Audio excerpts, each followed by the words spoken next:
Hey, what is up everyone? Today we got a pretty unique story. It's narrated by Frederick Surrey. Get cozy and watch till the end, guys. Imagine for a moment that you are a child, not the kind of child who plays in sun-drenched gardens or reads stories by lamplight.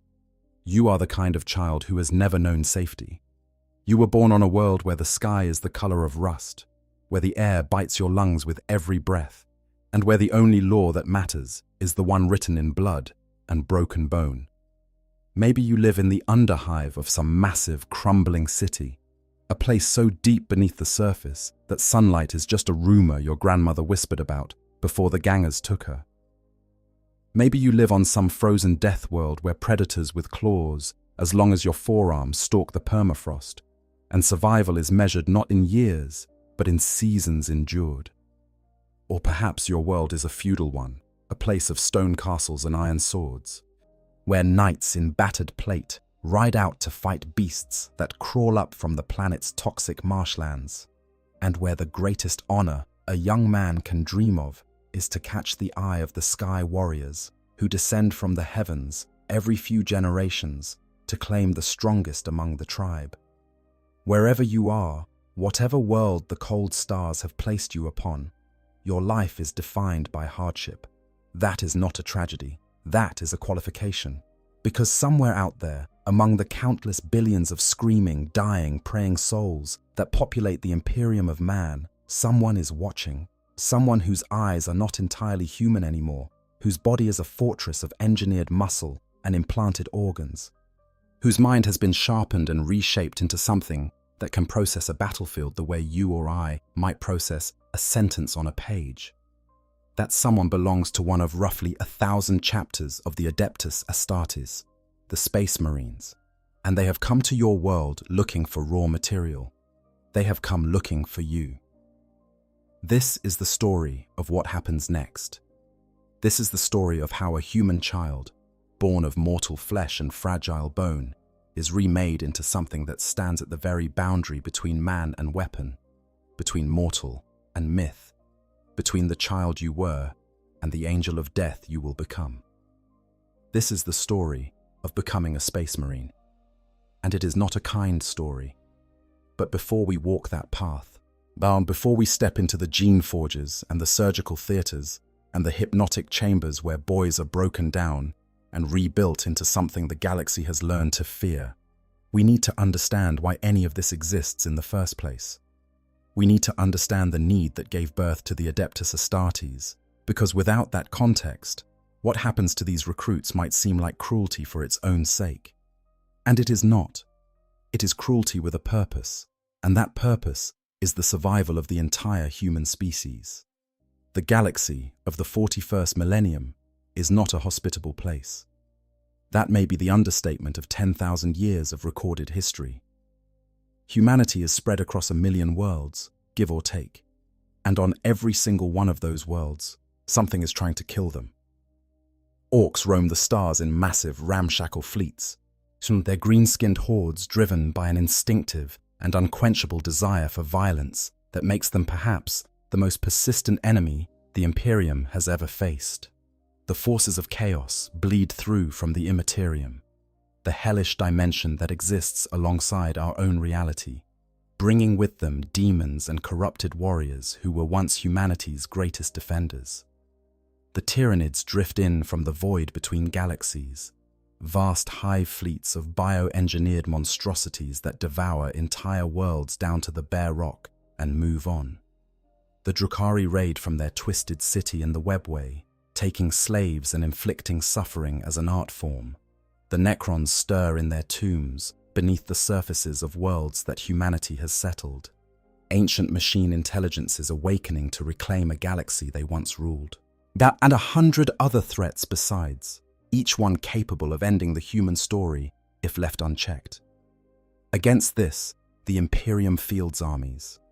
The Astra Militarum, the Imperial Guard, is the largest fighting force in human history, numbering in the billions, perhaps the trillions.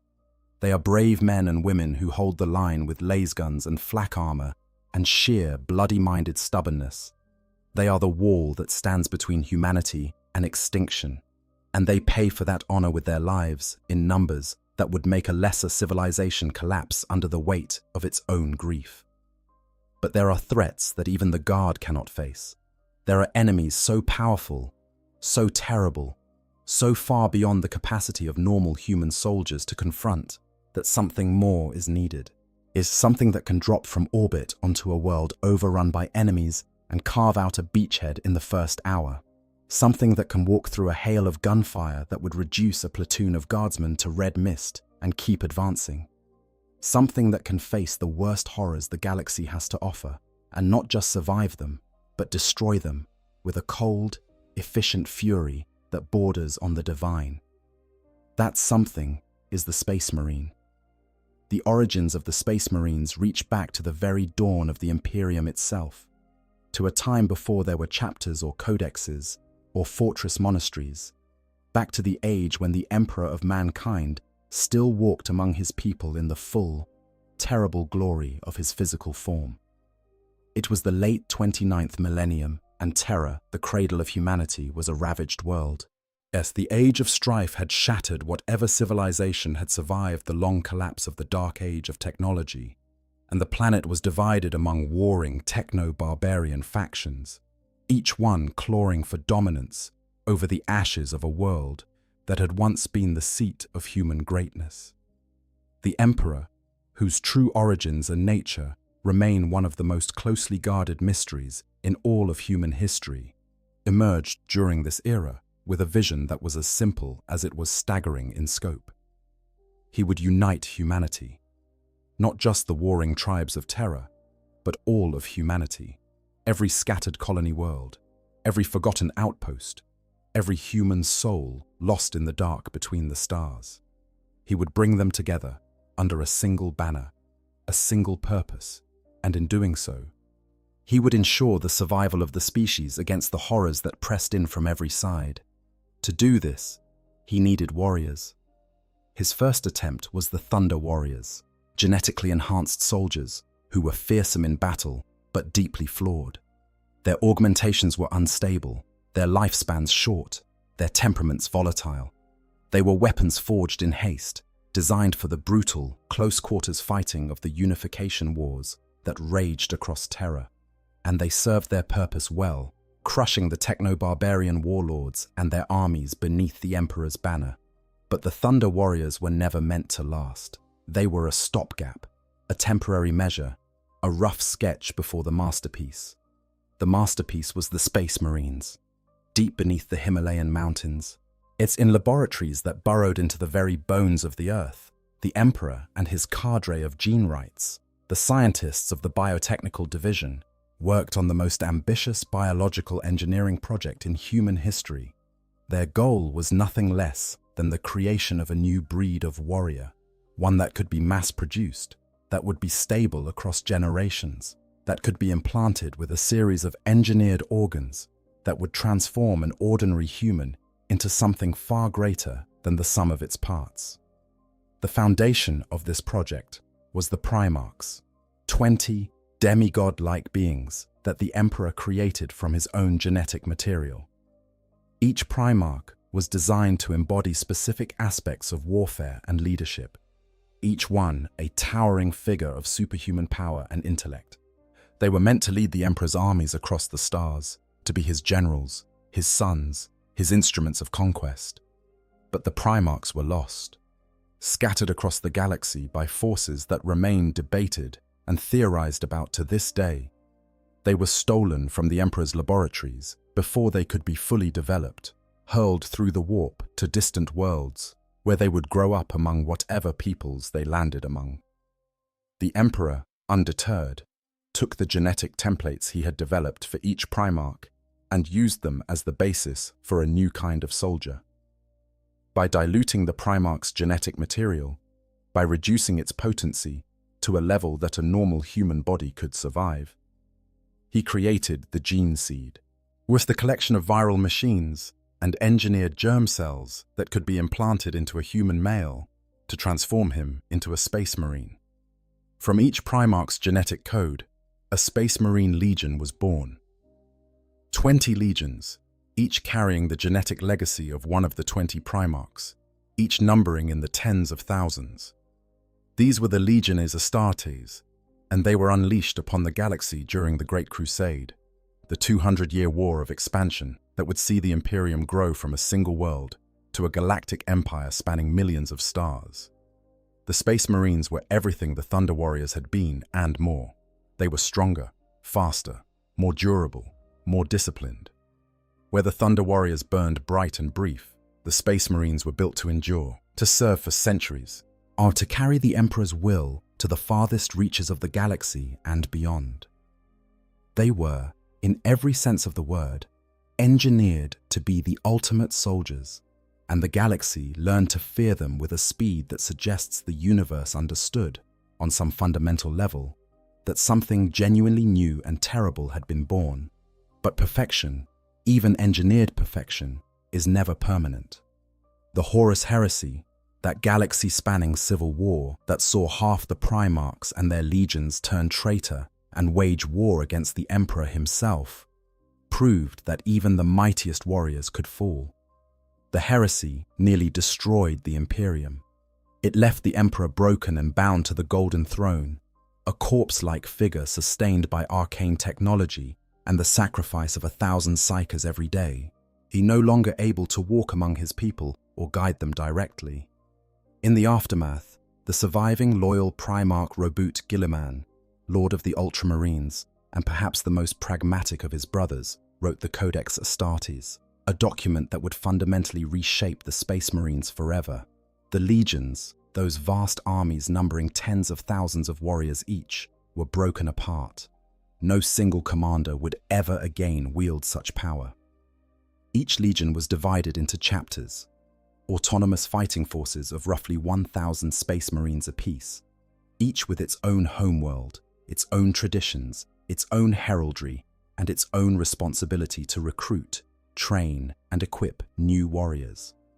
And so it has been for 10,000 years. Roughly 1,000 chapters scattered across the galaxy, each one a self-contained army, each one drawing new blood from the worlds they protect or the populations they serve, each one carrying on the ancient work of transforming mortal boys into immortal warriors. The process has not gotten easier with time. If anything, it has grown more ritualized, more mystified, more dangerous. The science behind the gene seed implantation was never fully understood, even by those who first performed it.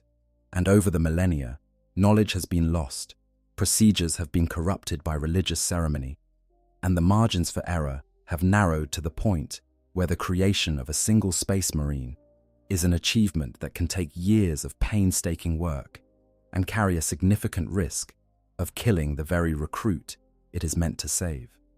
But the Imperium cannot afford to stop. The enemies at the gate are too numerous, too powerful, or too relentless.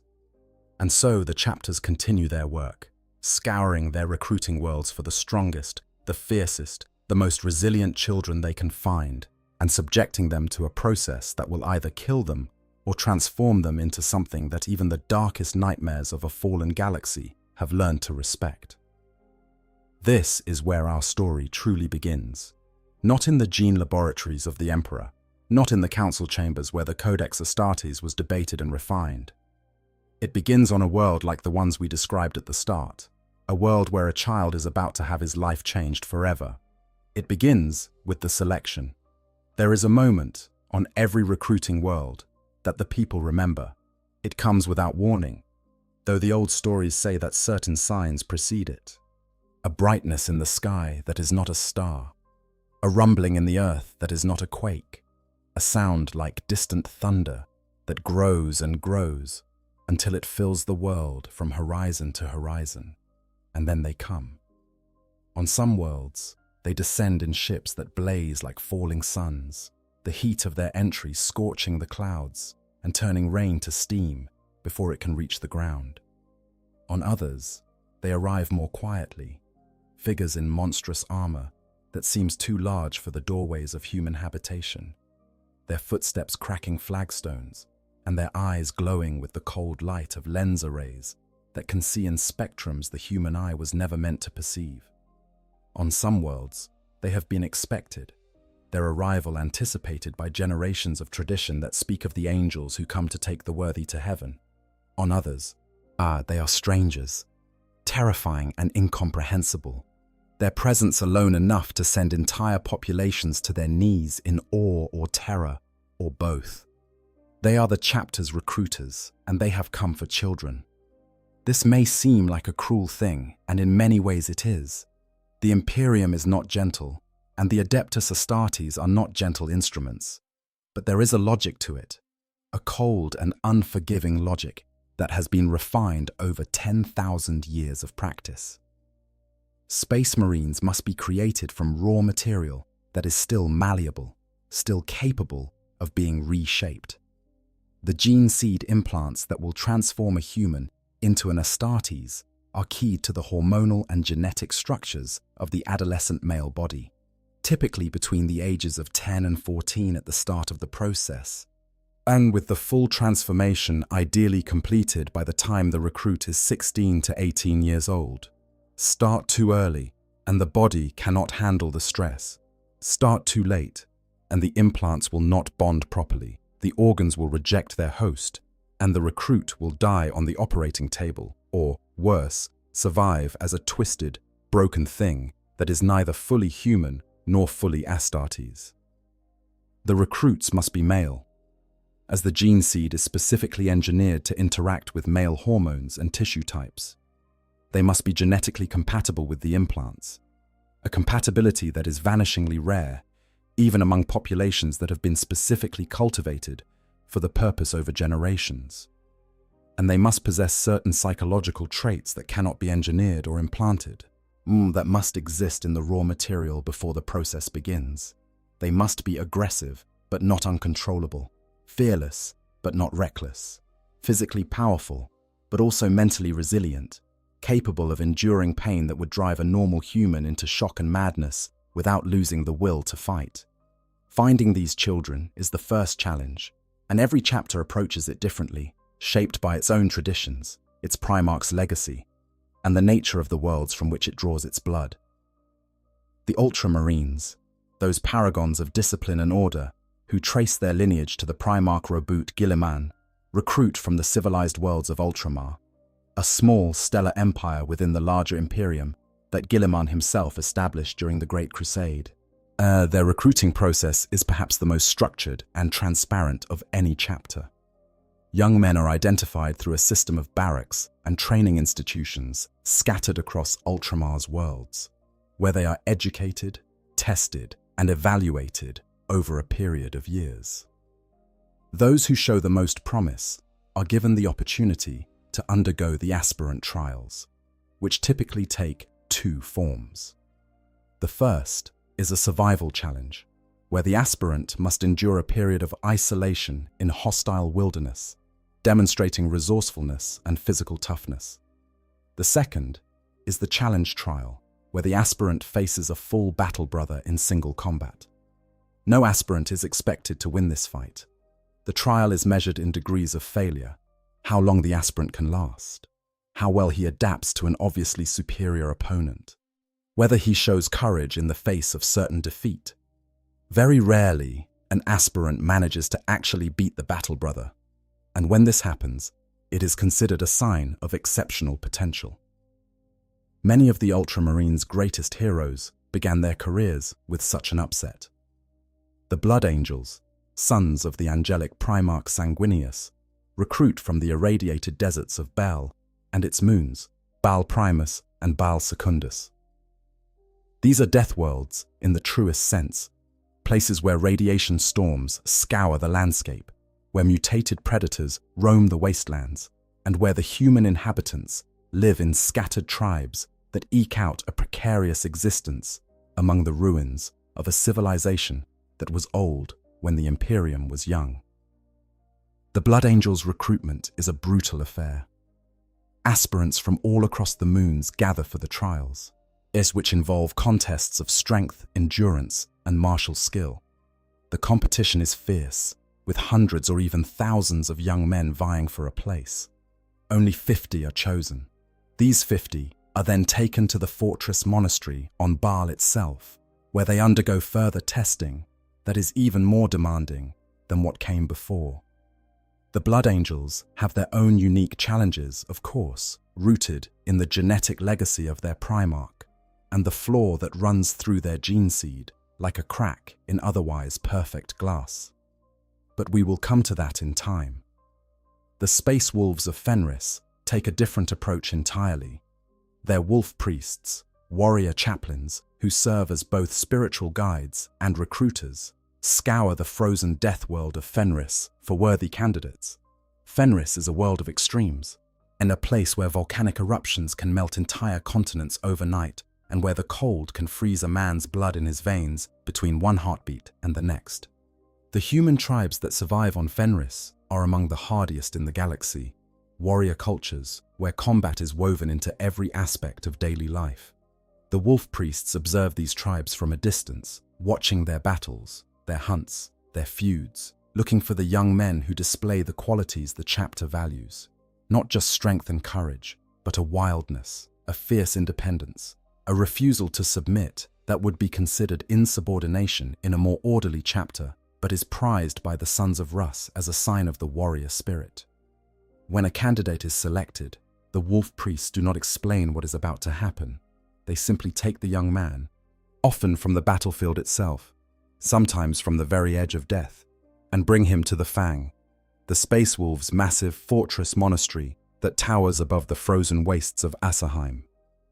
What happens next is unique among all the chapters of the Adeptus Astartes, and it is not for the faint of heart. But that is a story for later in our journey. The Dark Angels, those secretive sons of the Primarch Lion L. Johnson, recruit from a variety of feral and feudal worlds, as their original homeworld of Caliban was destroyed in the aftermath of the Heresy. Representatives of the chapter visit each recruiting world roughly once within a normal human lifetime, and when they arrive, they take the strongest juveniles from the population. These candidates are assessed through contests of strength, agility, and stamina before being examined by an apothecary for their biological suitability. The Dark Angels are less interested in spectacle than some chapters, but they are no less demanding. Those who fail the trial by being biologically unsuitable or by weakness of will are dealt with permanently. The Dark Angels keep their secrets close, and that extends to the recruitment process. The Black Templars, that crusading chapter that numbers far more than the Codex-approved 1,000 warriors and wages unending war across the galaxy, take their recruits wherever they find them. As a fleet-based chapter with no fixed homeworld, they draw aspirants from dozens or even hundreds of different worlds, selecting the fiercest young warriors from whatever population they encounter during their crusades. Their aspirants, sometimes called expectanten, and are attached to full battle brothers who serve as their mentors and teachers, a master-apprentice relationship that sees the aspirant learning the arts of war, not in the relative safety of a training facility, but in the crucible of actual combat. And then there are the chapters that recruit from hive worlds, those massive, continent-spanning megacities, where billions of humans live in conditions that make the most violent death worlds look almost pastoral by comparison. The underhives, the lowest levels of these towering cities, are lawless wastelands of crumbling infrastructure and toxic waste, where gang warfare is the primary form of social organization, and where a child's life expectancy can be measured in single digits. These are, ironically, some of the most productive recruiting grounds in the galaxy. Yet the young men who survive the underhives have already been through a selection process more brutal than anything most chapters could design. They are tough, aggressive, resourceful, and utterly comfortable with violence. They may lack the spiritual traditions of a feral world or the martial discipline of a feudal one, but they possess a raw, unpolished ferocity that can be shaped and refined into something devastating. Regardless of where they come from, all aspirants share one thing in common. They are about to embark on a journey from which there is no return. The boy who walks into the chapter's fortress monastery will never walk out again. Whatever emerges, weeks or months or years later, will be something fundamentally different, something that looks back on its former life as a distant memory, at the fading echoes of a person who no longer exists. But before that transformation can begin, the aspirant must prove himself worthy of it. And that is where the trials begin in earnest. The Aspirant Trials are where the theory of Space Marine recruitment meets the bloody reality. Every chapter conducts them differently, but the purpose is always the same: to find the recruits who possess the physical and psychological qualities necessary to survive what comes next, and to eliminate those who do not. The word eliminate is used deliberately. In many chapters, failure in the Aspirant Trials does not simply mean rejection. It means death, or at the very least, a fate that most people would consider worse. Let us walk through what an aspirant might face, drawing from the traditions of several well-known chapters. Yes, because no single chapter's trials can fully represent the staggering variety of methods used across the Adeptus Astartes. The first and most fundamental test is biological compatibility. Before any trial of strength or courage, before any contest of martial skill, the aspirant's body must be examined at the cellular level to determine whether it can accept the gene seed implants. This is done by the chapter's apothecaries, the warrior surgeons who are responsible for all medical matters within the chapter. Tissue samples are taken, blood is analyzed, genetic markers are identified, and compared against the template established by the chapter's gene seed. Only a tiny fraction of the general population possesses the right combination of genetic traits to be compatible with the implant. Among populations that have been specifically cultivated over generations, the percentage is higher, but it is never guaranteed. A boy who has fought his way through every trial, who has proven himself the strongest and bravest of his peers, can still be rejected at this stage because his body simply will not accept what the chapter needs to put inside it. For those who pass the biological screening, the real trials begin. On a feral world, this might mean being sent into the wilderness with nothing but a knife and a water skin, with instructions to survive for a period of days or weeks in an environment that actively wants to kill you.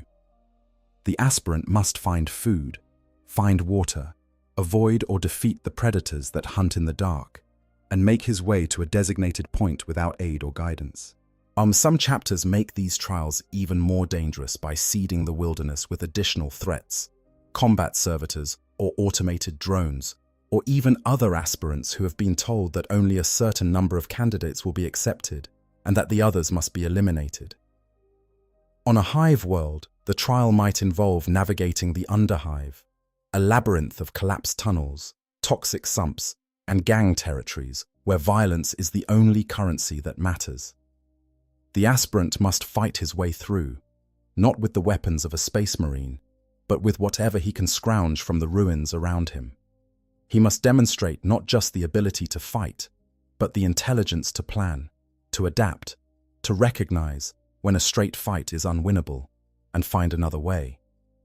On bail, whilst the Blood Angels put their aspirants through a gauntlet that is designed to test every conceivable aspect of their character, physical endurance is tested through forced marches across the irradiated desert, where the aspirant's body is pushed to the absolute limit of human capacity and then beyond. Martial skill is tested through combat against other aspirants, with the losers facing elimination. Mental resilience is tested through exposure to conditions that would break a normal human mind: isolation, sensory deprivation, forced confrontation with the aspirant's deepest fears. The Space Wolves do things their own way, as they do with most things. When a young man is brought to the Fang, he is given the Canis Helix, a genetic cocktail derived from the chapter's gene seed that contains the essence of their Primarch Leman Russ. As this is administered before the standard implantation process, a deviation from the norm that is unique to the Space Wolves. The Canis Helix triggers a violent transformation in the aspirant's body, one that must be endured and mastered through sheer force of will. Some aspirants succumb to the transformation and are lost, changed into something that is neither man nor wolf, but a feral, mindless creature known as a wolfen. Those who master the helix, who ride the wave of genetic upheaval and emerge on the other side with their sanity and identity intact, have passed the test of Morkai, and they are welcomed into the chapter as neophytes. The Ultramarines Challenge Trial deserves special attention for its elegant simplicity. The aspirant faces a full battle brother in hand-to-hand combat, not a scout, not a neophyte, but a fully augmented, fully armored space marine. The gulf between them is astronomical. The battle brother is faster, stronger, more skilled, more experienced, and armored in ceramite plate that the aspirant could not damage with anything short of military-grade weaponry. The aspirant has nothing but his bare hands, or perhaps a training weapon, and whatever courage he can muster. The trial is not about winning. It cannot be about winning, because victory is essentially impossible. It is about how the aspirant faces certain defeat. Does he freeze? Does he run? Does he throw himself forward in a mindless rage that wastes his energy in the first few seconds? Or does he fight intelligently, conserving his strength, looking for openings, adapting to his opponent's tactics, and refusing to give up even when every fiber of his being is screaming at him that this is a fight he cannot win? The battle brothers who conduct these trials are looking for a specific quality, not skill, which can be taught, and not strength, which can be engineered, but spirit, that intangible, indefinable thing that separates the warrior from the soldier, the hero from the merely brave. Very occasionally, perhaps once in a generation, an aspirant actually wins the challenge trial.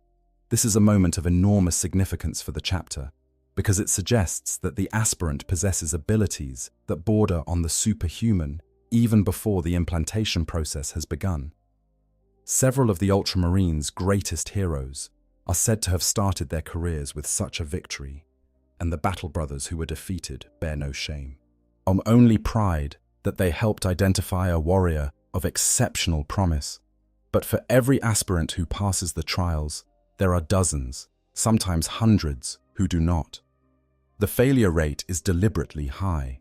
The chapters can afford to be selective because the gene seed is precious, irreplaceable, the living legacy of the Primarchs themselves. Every set of implants that goes into a failed candidate is a set that will never be recovered. A potential space marine who will never serve the Emperor. The chapters guard their gene seed with a ferocity that borders on obsession, and they will not waste it on anyone who might not survive the process. Those who fail the trials face different fates depending on the chapter. In some, they are simply sent away, returned to their communities with no memory of what happened, and their minds wiped by the chapter's librarians to prevent any knowledge of the Astartes' methods from reaching the outside world. In others, they are offered positions as chapter serfs, the mortal servants who maintain the fortress monastery and perform the 1,000 tasks that keep a chapter functioning. This is considered an honor in its own right, a recognition that while the aspirant was not quite strong enough to become a space marine, he was exceptional enough to deserve a place within the chapter's household. In some chapters, however, the fate of failed aspirants is darker. The Dark Angels, as we mentioned, deal with failures permanently. Some chapters convert failed aspirants into servitors, lobotomized cyborg servants who retain enough motor function to perform manual labor, but have lost everything that once made them human. Well, this may sound horrific, and it is, but in the context of the Imperium, where human life is cheap and the enemies at the gate are endless, it is considered a pragmatic use of a resource that would otherwise be wasted. There is another dimension to the aspirant trials that deserves attention, one that is rarely discussed because it is so fundamental that most chapters take it for granted. The trials are not merely tests of the aspirant's current abilities, they are predictions of his future potential. The chaplains and apothecaries who oversee the trials are not simply looking for the strongest or the fastest or the most aggressive candidate. They are looking for the candidate who demonstrates the capacity for growth, the raw material that can be shaped and refined over years of training into something that transcends the sum of its parts. And this is why the trials so often involve situations where success is impossible by conventional means. The Ultramarines Challenge Trial, as we discussed, pits an unarmed boy against a fully augmented space marine. The Blood Angels send their aspirants into irradiated wastelands with virtually no equipment. The Space Wolves administer a genetic cocktail that could kill or transform the recipient into a mindless beast. These are not fair tests. They are not supposed to be. They are designed to reveal what happens when a person is pushed past the point of rational response, past the point where skill and training and experience are no longer sufficient, into the territory where only raw, unbreakable will can carry him forward. The Imperial Fists, those stoic sons of Rogel Dawn, have a recruitment method that reflects their Primarch's legendary endurance and discipline. Their fortress monastery is the Phalanx, an enormous star fort that orbits terror itself, and they often recruit from the pilgrims who make the long and dangerous journey to humanity's cradle world. The Aspirant Trials of the Imperial Fists emphasize endurance above all else, the ability to withstand pain, deprivation, and psychological pressure without breaking. An aspirant might be placed in a cell and deprived of food, water, and sleep for days, with the understanding that the trial ends when the aspirant asks for it to stop. Those who hold out the longest, who endure the suffering without complaint or plea, are the ones who earn a place. This may seem simple compared to the lethal challenges of other chapters, but the simplicity is deceiving. As the trial is not about physical endurance alone, it is about the aspirant's relationship with suffering itself, whether he can accept pain as a constant companion without allowing it to break his spirit. For the Imperial Fists, whose battle doctrine emphasizes defensive warfare and the willingness to hold a position no matter the cost, this quality is essential. The Raven Guard, inheritors of the legacy of the ghost-like Primarch Corvus Corax, test their aspirants in stealth and cunning as much as in combat ability. On the Moon of Deliverance, their fortress monastery, aspirants are tasked with infiltrating secure areas, evading detection by full battle brothers, and completing objectives that require intelligence, planning, and the ability to move unseen through hostile territory. An aspirant who simply fights his way through the challenge has failed, even if he survives. The Raven Guard want warriors who can think before they strike, who understand that the most effective blow is the one the enemy never sees coming. Their recruitment trials produce Marines who are specialists in covert operations, guerrilla warfare, and precision strikes, warriors who can accomplish with a single squad what other chapters might require a full company to achieve. The Iron Hands, those grim devotees of the machine, who replace their own flesh with cybernetic augmentation as a mark of spiritual purity, test their aspirants on the volcanic death world of Medusa. The land itself is the trial. Medusa is a world of constant geological upheaval, where earthquakes shatter the landscape without warning, and volcanic eruptions can reshape entire continents in hours.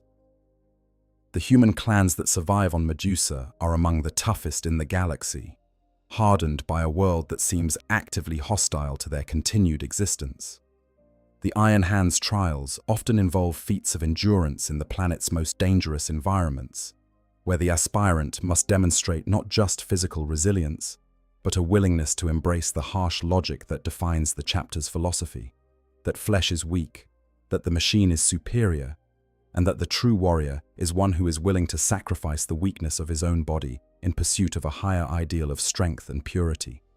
Now, I want to take a quick second here to just share something personal. Out of everything we've covered so far, the thing that genuinely gets me every single time I revisit this topic is the black carapace. Like, you have these 18 organs that are all biological, all grown from gene seed, all organic in nature, and then the final piece of the puzzle is basically a controlled cancer that fuzzes with your nervous system so you can feel your armor the way you feel your own skin. That concept is so deeply unsettling and so undeniably cool at the same time. And I think it perfectly captures what 40k does better than any other setting. It takes something horrifying and it makes it sacred. The whole process of becoming a space marine is honestly one of the richest pieces of lore in this entire universe. And every time I dig back into it, I find some new detail that changes how I think about the Astartes as characters. But anyways, That was just my 2 cents. Let's get back to the video. Each of these approaches reflects the character of the chapter and the legacy of its Primarch, and each produces a different kind of warrior. The Ultramarines produce disciplined tacticians. The Space Wolves produce fierce, independent fighters. The Blood Angels produce passionate warriors, haunted by the shadow of their Primarch's death. The Dark Angels produce secretive, duty-bound soldiers. The Imperial Fists produce unyielding defenders. The Raven Guard produce silent, deadly operatives. The Iron Hands produce relentless, cold-blooded warriors who view their own humanity as a deficiency to be overcome. The diversity of the Adeptus Astartes is one of its greatest strengths, ensuring that the Imperium has access to warriors suited to every conceivable tactical situation, from open-field warfare to guerrilla campaigns, from defensive sieges to lightning-fast raids, from the brutal close-quarters fighting of boarding actions to the vast, sweeping maneuvers of a planetary assault. But diversity has its costs. Not every aspirant is suited to every chapter, and a boy who might have thrived as a space wolf, valued for his wildness and ferocity, might fail utterly as an ultramarine, unable to submit to the rigid discipline that Guilliman's sons demand. A natural leader who would have excelled among the Imperial Fists might be rejected by the Raven Guard, whose culture prizes stealth over stoic endurance. The matching of aspirant to chapter is partly a matter of biology, determined by the compatibility of the boy's tissue with the chapter's gene seed, and partly a matter of destiny, as determined by the accident of where and when the boy was born and which chapter happened to be recruiting from his world at that particular moment in time. This randomness is one of the small tragedies of the Space Marine creation process, though it is a tragedy that the Imperium neither recognizes nor would care about if it did. For every aspirant who is chosen and goes on to become a legendary hero of his chapter, there are countless others who were equally worthy but were never given the chance, born on the wrong world at the wrong time, their potential forever unrealized. The galaxy is full of men who might have been Space Marines, who had the strength and the spirit and the will, but who lived and died as ordinary mortals because the Sky Warriors never came to their world, or because their tissue was incompatible with the gene seed, or because they were a year too old, or because they drew the short straw in a contest where only 50 could be chosen out of thousands. For those who do pass the trials, the weight of what they represent, the thousands of might-have-beens that their selection has rendered invisible, settles on their shoulders alongside the weight of duty and purpose. They do not know it, of course.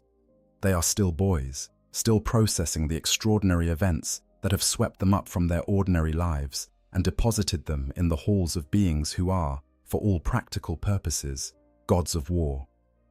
But the weight is there, and it will grow heavier with every year of service, with every battle fought and every brother lost, until eventually, if the Marine lives long enough, and he will begin to understand just how extraordinary and how costly the process that created him truly was.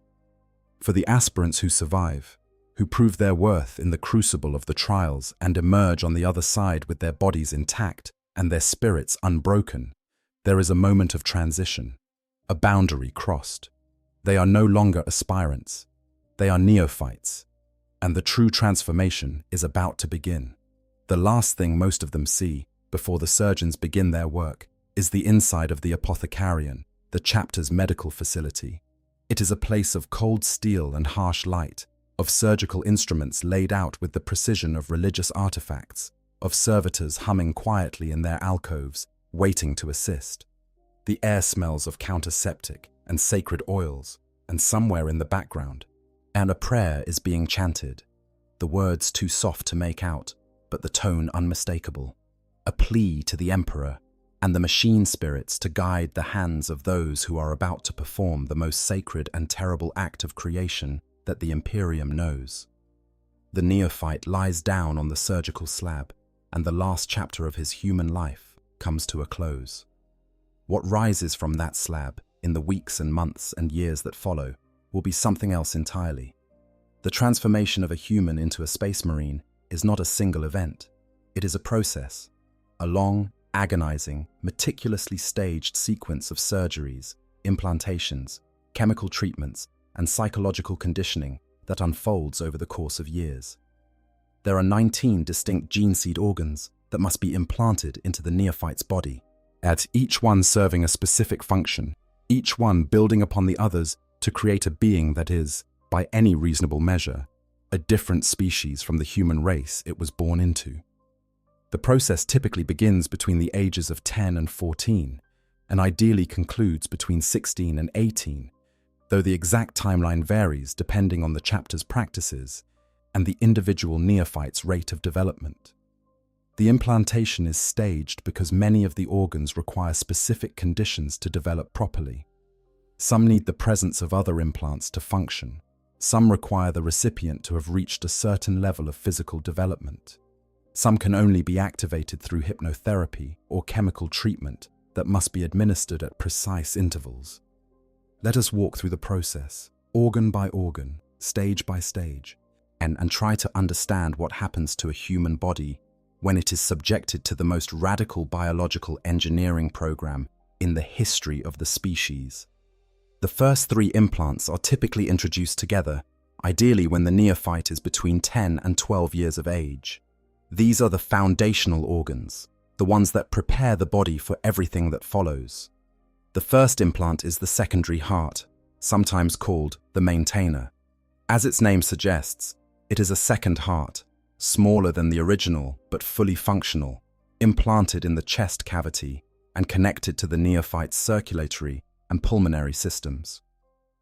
The secondary heart serves multiple purposes. In a combat situation, if the primary heart is damaged or destroyed, the secondary heart can take over, keeping the Marine alive long enough for medical treatment. But its purpose is not merely redundancy. The secondary heart can also boost blood flow throughout the body, allowing the Marine's muscles to receive more oxygen and nutrients during periods of extreme physical exertion. It is the simplest of the 19 implants, the most self-sufficient, and the one most likely to be accepted by the neophyte's body without complication. But simplicity is relative. Having a second heart implanted in your chest, feeling it begin to beat alongside the one you were born with, learning to live with the strange double rhythm that will accompany you for the rest of your existence, that is not simple. It is the first step into a world where your body is no longer entirely your own. The second implant is the os modular, sometimes called the iron heart. This small tubular organ is placed in the chest cavity, where it secretes hormones that affect the growth and development of the neophyte's skeleton. Under the influence of the os modular, the bones begin to change. They grow denser, harder, more resistant to impact and stress. The skeletal structure itself expands, the neophyte gaining height and mass as his frame is reshaped into something more suited to bear the tremendous weight of power armor and the forces generated by superhuman muscles. But the os modular does more than just make bones bigger. It also encourages the formation of bone growths that fuse the ribcage into a solid mass of interlocking plates, creating a natural shield of bone around the vital organs that is far more resistant to damage than a normal human ribcage. This fusion is not a crude melting together of ribs into a single slab. The plates are smaller, with nearly invisible spaces between them that allow for a degree of flexibility, more like laminar armor than solid plate. The process is achieved partly through the os modular's hormonal secretions and partly through dietary supplements. Ceramic-based chemicals are laced into the neophyte's food, and these chemicals are absorbed by the growing bones, making them incredibly hard and resistant to fracture. The third implant of this initial phase is the biscopia, sometimes known as the forge of strength. This is the organ responsible for the massive muscle growth that will transform the neophyte from a scrawny adolescent into a towering giant of corded sinew and superhuman power. Implanted in the chest cavity, the biscopia secretes hormones that dramatically accelerate and enhance muscle development. Over the months following implantation, the neophyte's body undergoes a visible transformation.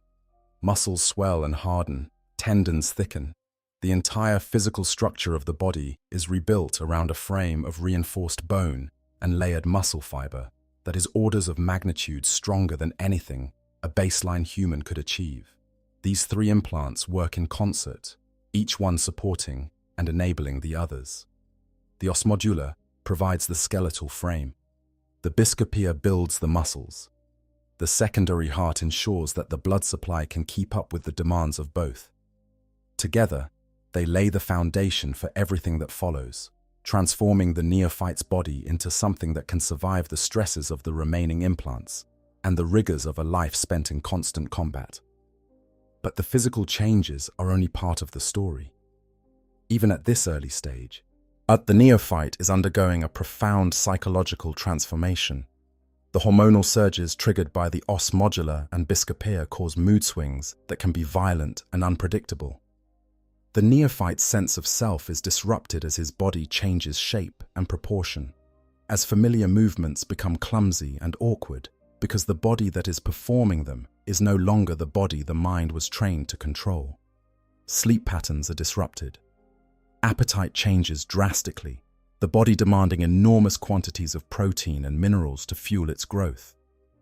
Pain becomes a constant companion, not the sharp, focused pain of injury, but a deep, pervasive ache that settles into the bones and muscles and never entirely goes away. The apothecaries monitor the neophyte constantly during this phase, checking for signs of rejection or abnormal development, on adjusting the chemical treatment that accompanies the implantation, and administering pain management that is, by any civilian standard, woefully inadequate. Space Marines are not supposed to fear pain. They are supposed to master it, to dominate it, to reduce it to a signal that can be acknowledged and then set aside. The suffering that accompanies the early stages of implantation is, in a very real sense, the first lesson in what it means to be Astartes. The fourth and fifth implants are typically introduced together, ideally between the ages of 12 and 14. These organs further enhance the neophyte's biological resilience and introduce the first of the truly alien capabilities that set a Space Marine apart from the rest of humanity. The fourth implant is the hemastamen, sometimes called the blood maker. This small organ is implanted in one of the neophyte's main blood vessels, where it works to enrich the blood itself. The hemastamen alters the blood's composition, making it more efficient at carrying oxygen and nutrients, more resistant to toxins and pathogens, and more effective at promoting rapid healing. The blood of a Space Marine is not quite the same substance that flows through the veins of a normal human. It is thicker, more viscous, darker in color, and it carries with it a cocktail of hormones and biological agents that give the Marine's body a regenerative capacity far beyond anything the human genome was designed to support. The fifth implant is Laraman's organ, sometimes called the healer.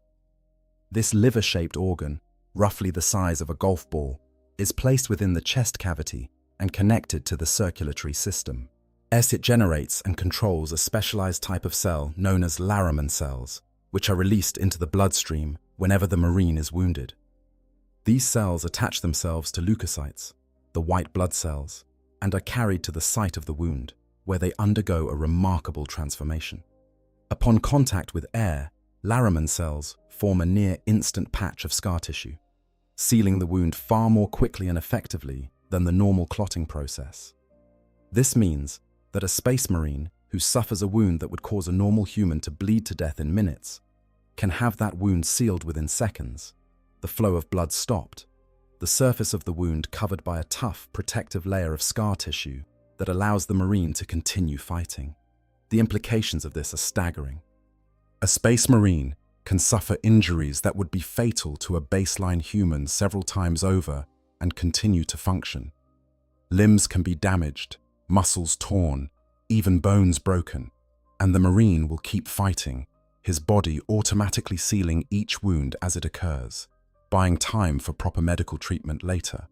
It is one of the most important survival adaptations in the entire Astartes biological package, and it is one of the reasons that Space Marines have earned their reputation as warriors who simply will not die. But we should pause here for a moment and consider what all of this means from the neophyte's perspective. Imagine being 12 or 13 years old. Imagine that your body is already changing in ways that you cannot control, that your bones ache with growth, that your muscles are swelling beyond anything you thought possible, that your heart beats with a strange double rhythm that reminds you with every pulse that you are no longer entirely human.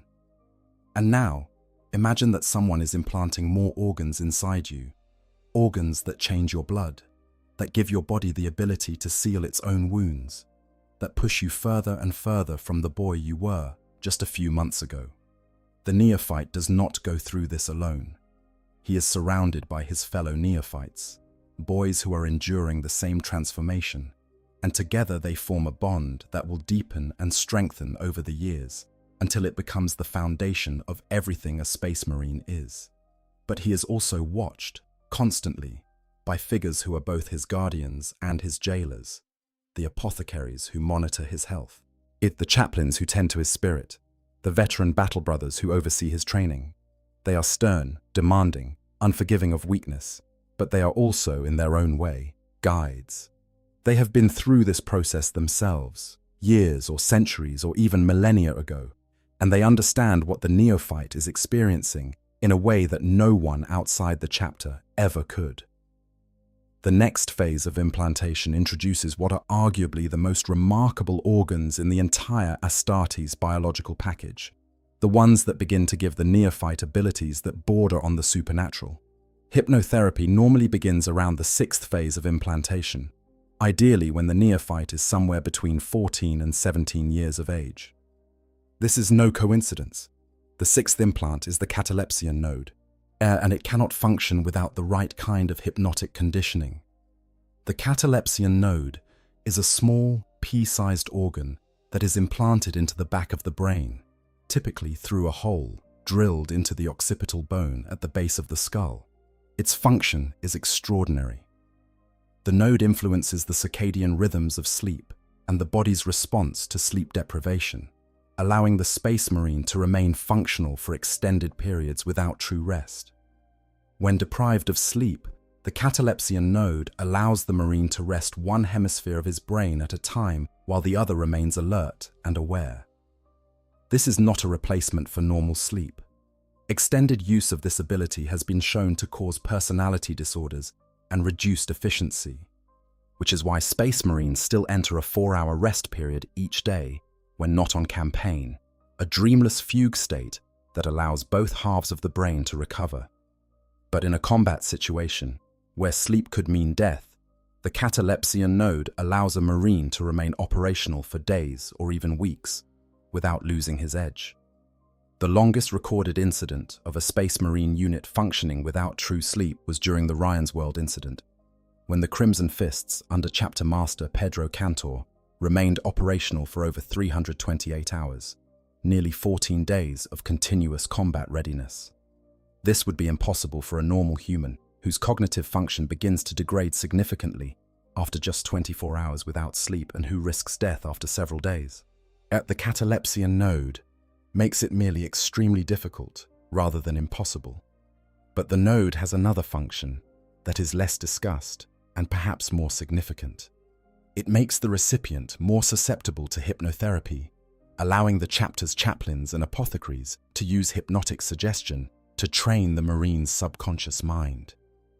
This is crucial because many of the other implants require the Marine to exercise conscious or semi-conscious control over biological processes that are normally involuntary.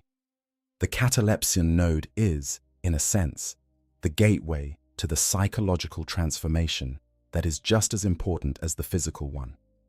The hypnotherapy itself is conducted in a device called a hypnomat, a specialized chamber where the neophyte is placed in a state of deep hypnosis and subjected to carefully calibrated visual and auditory stimuli. Through the hypnomat, the neophyte's mind is trained to interface with his new organs, to control metabolic processes that would otherwise be beyond conscious influence, to regulate hormone levels, suppress pain responses, and manage the complex interplay of biological systems that now exists within his body. The hypnomat also implants memories and reshapes the neophyte's personality to meet the psychological demands of constant warfare. Battle doctrines, tactical principles, weapons systems, alien physiologies, the chapter's history and traditions, all of these are embedded in the neophyte's mind through repeated sessions of hypnotic conditioning. This is where some people raise the uncomfortable question of whether the process of creating a Space Marine constitutes brainwashing. And the honest answer is, yes, it does. The neophyte's mind is deliberately and systematically reshaped to serve the purposes of the chapter and the Imperium. His memories of his former life, while not usually erased entirely, become hazy and indistinct, fading like a dream upon waking. His personality is molded, his instincts redirected, his very sense of self restructured around the identity of a warrior of the Adeptus Astartes. By the time the hypnotherapy is complete, the neophyte is, psychologically speaking, a different person than the boy who walked into the fortress monastery. But there is a nuance here that should not be overlooked. The aspirants who are selected for this process are already, but in most cases, children of violence. They come from worlds where combat is a way of life, where survival depends on aggression and physical strength, where the values that the chapter will instill in them are not entirely foreign to the cultures they grew up in. The hypnotherapy does not create a warrior's spirit from nothing. It refines one that already exists, channels it, focuses it, removes the distractions and weaknesses that would prevent it from reaching its full expression. A Space Marine is not a mindless automaton. He retains his individuality, his capacity for independent thought, his ability to make moral judgments and tactical decisions.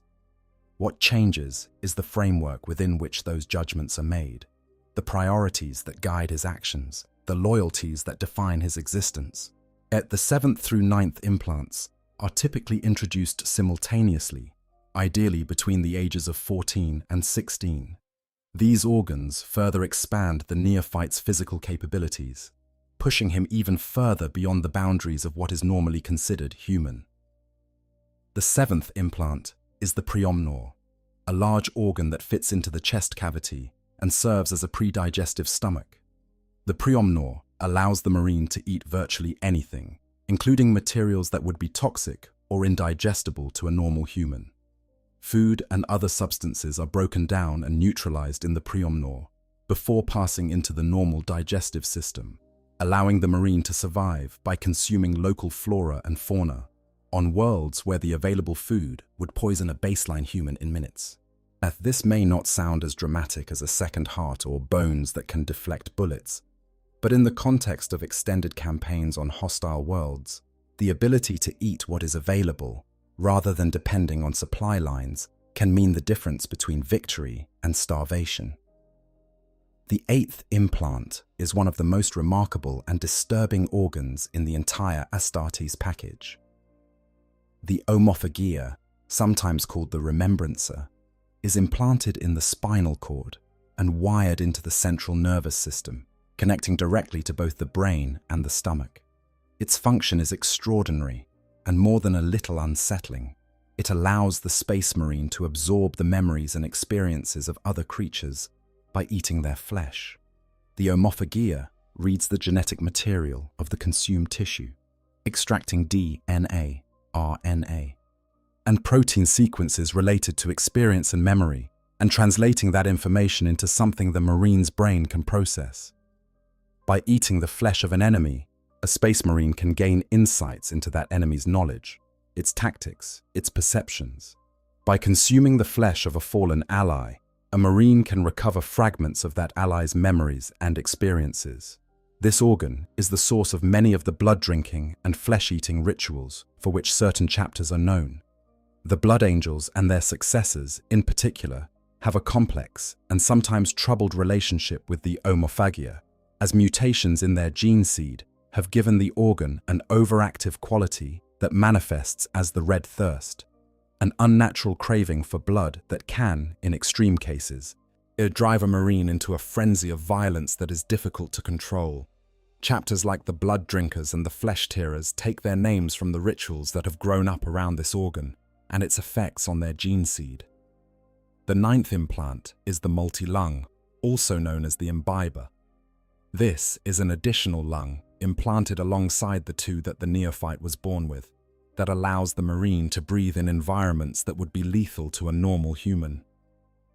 The multi-lung contains filters and chemical processing systems that can extract usable oxygen from toxic atmospheres, underwater environments, and even thin or near vacuum conditions.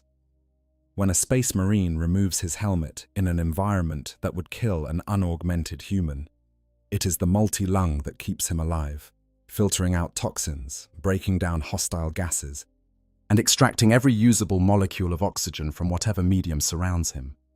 Phases 10 and 11 are also implanted between the ages of 14 and 16.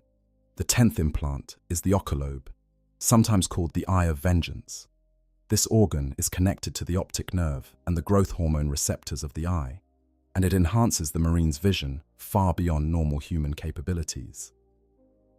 Under the influence of the oculobe, and with appropriate hypnotherapy to activate and control its functions, the Marine's eyes undergo significant changes. His visual acuity sharpens dramatically. His ability to perceive detail at extreme ranges improves, and his eyes gain the ability to adjust to changes in light almost instantly, where he's shifting from bright sunlight to near total darkness without the period of adjustment that a normal human eye requires. Some Marines develop the ability to see in low light conditions that would render a normal human effectively blind, their eyes amplifying whatever ambient light is available into a usable image. The 11th implant is Lyman's ear, a modification to the inner ear that enhances the Marine's hearing and provides immunity to motion sickness and the disorienting effects of concussion.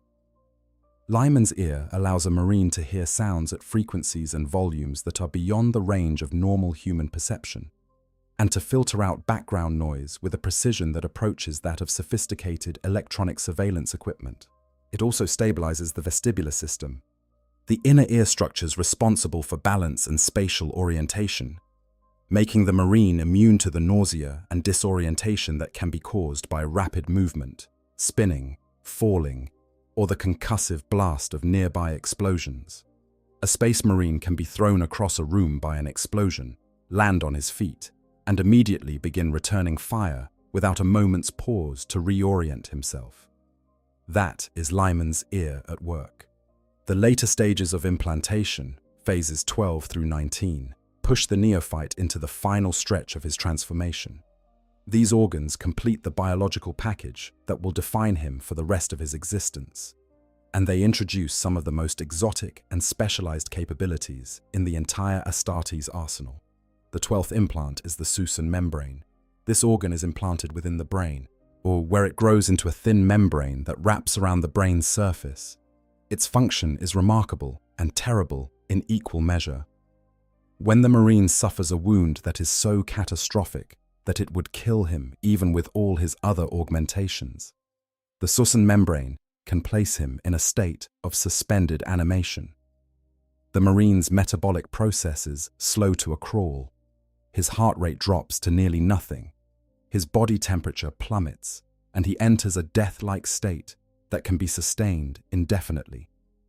In this condition, the Marine is, for all practical purposes, dead. His body does not decay, does not age, does not deteriorate. He simply exists, frozen at the threshold between life and death, waiting. The Susan membrane can be reactivated by chemical treatment, and allowing the Marine to be revived from his suspended state once medical care is available. There are accounts of Space Marines being recovered from battlefields years, decades, even centuries after the battle in which they fell, their Susan membranes having kept them alive in a state of perfect stasis until rescue arrived. It is a biological escape pod, a last resort that ensures that even a mortally wounded Marine can be saved if help comes in time, no matter how long that takes. The 13th implant is the melanochrome, sometimes called the melanochromic organ. This hemispherical, black organ is implanted near the lymph nodes, and it functions in an indirect and extremely complex manner. It monitors the levels and types of radiation bombarding the marine's skin and, when necessary, as triggers chemical reactions that darken the skin to protect it from ultraviolet radiation and other forms of harmful exposure. It also provides limited protection from more exotic forms of radiation. Different gene seed lineages produce different responses from the melanochrome, which is why some chapters have Marines with very specific skin and hair coloration. The Death Spectres, for example, are universally albino, a result of their particular gene seed's interaction with the melanochrome. The Salamanders, conversely, have jet black skin and red eyes, a dramatic and striking appearance that results from a combination of their gene seed's effect on the melanochrome and the intense radiation of their homeworld, Nocturne. Now, it is worth pausing here to reflect on what these gene seed variations mean for the broader culture of the Adeptus Astartes, because each chapter's unique biological quirks shape not just the appearance of its Marines, but their psychology, their traditions, and their entire way of engaging with the universe. The Blood Angels, for instance, carry within their gene seed the shadow of their Primarch Sanguinius's death. The red thirst, that craving for blood that stems from the overactive omophagia, is a burden that every Blood Angel carries from the moment of his creation. Some manage it well, channeling the urge into controlled fury on the battlefield. Others struggle against it their entire lives, fighting a war within themselves that is every bit as demanding as the wars they wage against the enemies of the Imperium. And lurking beneath the red thirst is something even darker, the Black Rage, a psychic echo of Sanguinius's final battle against the arch-traitor Horus during the Siege of Terra. When the Black Rage takes hold, the affected Marine loses himself entirely, reliving his Primarch's death in an endless loop of grief and fury that overwhelms all other thought and feeling. Marines consumed by the Black Rage are gathered into the Death Company, clad in black armor, and given one final mission: to charge into the most dangerous part of the battlefield and fight until they are killed. It is a mercy of sorts, an ending that allows the afflicted Marine to die as a warrior rather than deteriorate into a mindless, blood-crazed monster. The Space Wolves carry their own genetic burden in the form of the Canis Helix, and the genetic component derived from their Primarch Leman Russ that gives them their enhanced senses, their wolf-like instincts, and their distinctive elongated canine teeth. The Canis Helix is a wild, unpredictable element in the Space Wolves gene seed, and its effects are felt throughout a Marine's life. In rare cases, the helix can reassert itself in a mature Marine, triggering a transformation known as the Curse of the Wolfen. The affected Marine's body changes, his limbs elongating, his features becoming more bestial, his mind consumed by animalistic fury. Some retain enough of their identity to function as warriors, channeling the beast within into devastating close combat prowess. Others are lost entirely, reduced to feral creatures that must be confined or destroyed. These genetic flaws are not secrets, yet every chapter knows what its gene seed can do, both the gifts it bestows and the curses it carries. The management of these flaws is a constant concern for the chapter's apothecaries and chaplains, who work together to monitor their brothers for signs of genetic instability and to develop treatments and rituals that can mitigate the worst effects. Some chapters have developed elaborate cultural practices around their genetic quirks. The Blood Angels' sanguinary priesthood maintains a complex system of blood rites and meditative practices designed to help their brothers resist the red thirst. The Space Wolves' wolf priests combine the roles of chaplain and apothecary into a single specialization, reflecting the unique challenges of managing the Canis Helix and its effects. Whilst the existence of these flaws raises an uncomfortable question that few within the Imperium dare to ask: is the process of creating a Space Marine truly perfected? Or is it, even after 10,000 years of practice, still fundamentally flawed? The answer, if we are honest, is the latter.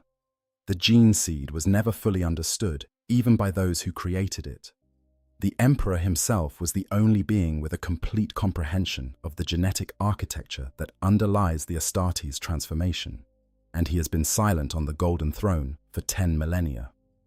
The knowledge that his gene rights possessed has degraded over the centuries, corrupted by time and the ritualization of procedures that were once guided by scientific understanding but are now performed by rote. The reasons behind each step lost to the mists of history are the Adeptus Mechanicus, which oversees the gene seed tithes that every chapter is required to submit at regular intervals, does its best to monitor for mutation and ensure genetic stability. But even the Mechanicus does not truly understand how the gene seed works at a fundamental level. They can identify deviations from the norm, flag potential instabilities, and recommend corrective measures, but they cannot explain why certain mutations occur or predict when new ones will emerge. They are mechanics maintaining a machine whose blueprint was written by a mind far greater than their own, and while they can keep it running, they cannot fully comprehend the principles that make it work. This imperfect understanding has led, over the millennia, to some spectacular failures. The 21st founding, known as the Cursed Founding, as was an attempt by the Mechanicus to perfect the gene seed, to eliminate the known flaws and improve upon the Emperor's original design. The result was a series of chapters afflicted with genetic instabilities far worse than anything seen before.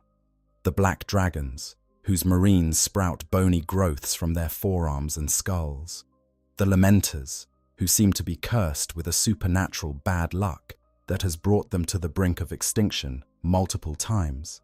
The Flame Falcons, whose Marines spontaneously combusted during their first engagement, their bodies wreathed in flames that consumed them from within. The Cursed Founding stands as a stark warning against the hubris of tampering with forces that are not fully understood, a lesson that the Mechanicus has, for the most part, taken to heart, for the most part. Because 10,000 years later, Belisarius Cawl did exactly the same thing, and this time, it seems to have worked. Or at least, it seems to have worked so far. The full consequences of Cawl's modifications may not become apparent for centuries or millennia, and there are voices within the Imperium who warn that the Primaris Marines may yet prove to be another cursed founding, just one that has not had time to reveal its true nature. But that is a debate for theologians and geneticists. For the neophyte lying on the surgical slab, the only thing that matters is the next organ, the next incision, the next wave of pain that must be endured and mastered. And so we continue. The 14th implant is the ulitic kidney, a red-brown heart-shaped organ that dramatically improves the Marine's circulatory and detoxification systems. The ulitic kidney filters blood with extraordinary speed and efficiency, removing toxins, poisons, and other harmful substances far more effectively than normal human kidneys. It also helps regulate the hormones produced by the other implants, maintaining the complex biochemical balance that keeps the Marine's body functioning at peak efficiency. The practical effect is that a Space Marine is immune to most poisons and toxins short of those produced by the most dangerous organisms in the galaxy, such as certain tyrannid bioweapons or the virulent concoctions of the Drukhari. The Space Wolves famously worked around this limitation by creating a drink so ferociously toxic that it temporarily overwhelms the ulitic kidney's filtering ability, finally allowing them to experience the effects of intoxication, as something that would be impossible with normal alcohol. The 15th implant is the neuroglottis, an organ that is placed in the upper nasal passage and dramatically enhances both taste and smell. The neuroglottis allows a Marine to identify chemicals, detect specific substances at extremely low concentrations, and even track individuals by their scent. By tasting a substance, a Marine can analyze its chemical composition with a precision that rivals laboratory equipment. This organ effectively turns the Marine into a biological sensor platform, capable of detecting threats and gathering intelligence through channels that are completely unavailable to a normal human. The Space Wolves, whose gene seed produces a particularly potent version of this organ, are famous for their tracking abilities.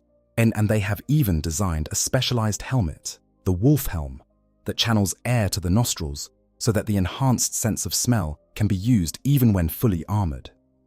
The 16th implant is the mocranoid, an organ that stimulates chemical alterations in the Marine's sweat glands. Under certain conditions, typically triggered by specific chemical treatments administered before exposure, the mucranoid causes the Marine to secrete a waxy, oily substance that coats the skin in a protective layer. This substance insulates the Marine against extreme temperatures, both hot and cold, and provides some protection against vacuum exposure. It is essentially a biological environmental suit, and a layer of protection that supplements the Marine's armor and allows him to survive brief exposure to conditions that would kill an unprotected human almost instantly. The 17th implant is Becher's gland, sometimes called the poison bite.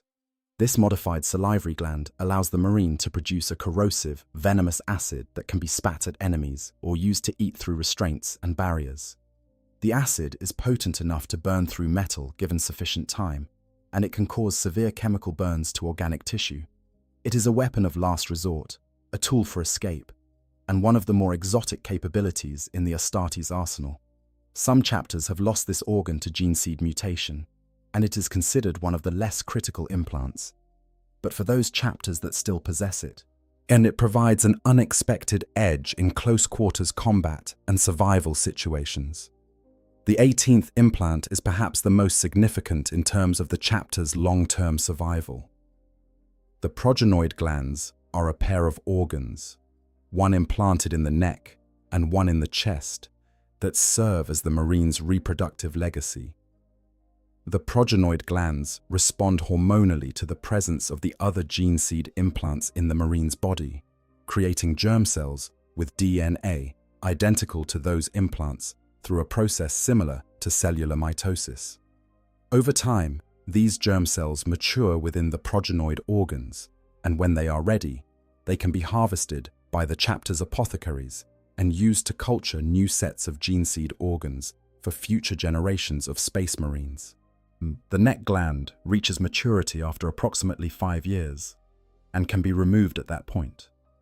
The chest gland takes longer, roughly 10 years, before it is ready for harvesting. These organs represent the chapter's only source of new gene seed. Without them, the chapter would be unable to create new space marines, and within a generation or two, it would cease to exist. This is why the apothecaries carry a specialized tool called a reductor, a device specifically designed to extract the progenoid glands from the body of a fallen marine. On the battlefield, recovering the gene seed of the dead is often considered more important than recovering the body itself. The gene seed is the Marine's true legacy, the closest thing to immortality that an Astartes will ever know. When a Marine dies, his gene seed returns to the chapter, and from it, new Marines are born.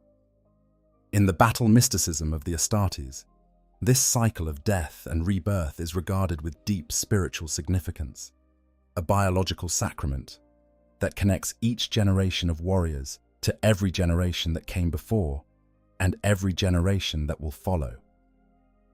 And then there is the 19th and final implant, the one that, more than any other, marks a space marine for what he is. The black carapace. This is the most distinctive and the most important of all the Astartes implants. It resembles a thin film of black plastic, and it is implanted directly beneath the skin of the Marine's torso in sheets. Once in place, the black carapace hardens on its exterior surface and sends invasive neural bundles, fibrous growths of nerve tissue, deep into the Marine's body. As these neural bundles interface directly with the Marine's nervous system, creating a web of connections that covers the entire torso and extends into the limbs. The black carapace is what allows a space marine to wear power armor. Without it, power armor is just an extremely heavy suit of ceramite plate. With it, the armor becomes an extension of the marine's own body, responding to his movements with the same speed and precision as his own muscles. The neural interface provided by the black carapace means that the marine does not operate his armor so much as wear it in the same way that a normal person wears their own skin. He feels through it, moves through it, fights through it. The armor's sensors feed directly into his brain, providing him with awareness of his environment that supplements and enhances his already superhuman senses. The armor's medical systems monitor his vital signs and administer drugs and stimulants as needed. The armor's power systems amplify his strength, allowing him to perform feats that would be impossible even for his augmented body. The Black Carapace was originally developed during the Unification Wars era by a Terran scientist named Amar Astarte, whose name would eventually be given to the warriors she helped create. However, the original design was flawed and could not be used until another scientist, Ezekiel Sedain, perfected the technology. The carapace cannot be grown internally from seed germs, like some of the other organs. It must be grafted in substantial pieces, sheets of the material laid directly onto the underlying tissue, where the body is encouraged to adopt it as its own. It spreads, growing and integrating with the Marine's body over time. It has been described as an engineered, controlled cancer, a deliberate and beneficial growth that blurs the line between the organic and the mechanical. Every chapter possesses the gene seed necessary to culture the Black Carapace, because without it, a Marine cannot use power armor, and without power armor, a Marine is not truly a Marine. It is the one implant that is considered absolutely indispensable, the defining mark of the Adeptus Astartes, regardless of which other organs a chapter may have lost to mutation or decay over the millennia. With the implantation of the Black Carapace, the physical transformation is essentially complete. The neophyte's body now contains 19 engineered organs that have reshaped him from the inside out, turning a mortal boy into a transhuman warrior whose capabilities border on the mythological. He is taller, standing somewhere between 7 and 8 feet in height, depending on his chapter and individual genetics. He is vastly stronger, capable of feats of physical power that would be impossible for even the most gifted baseline human athlete.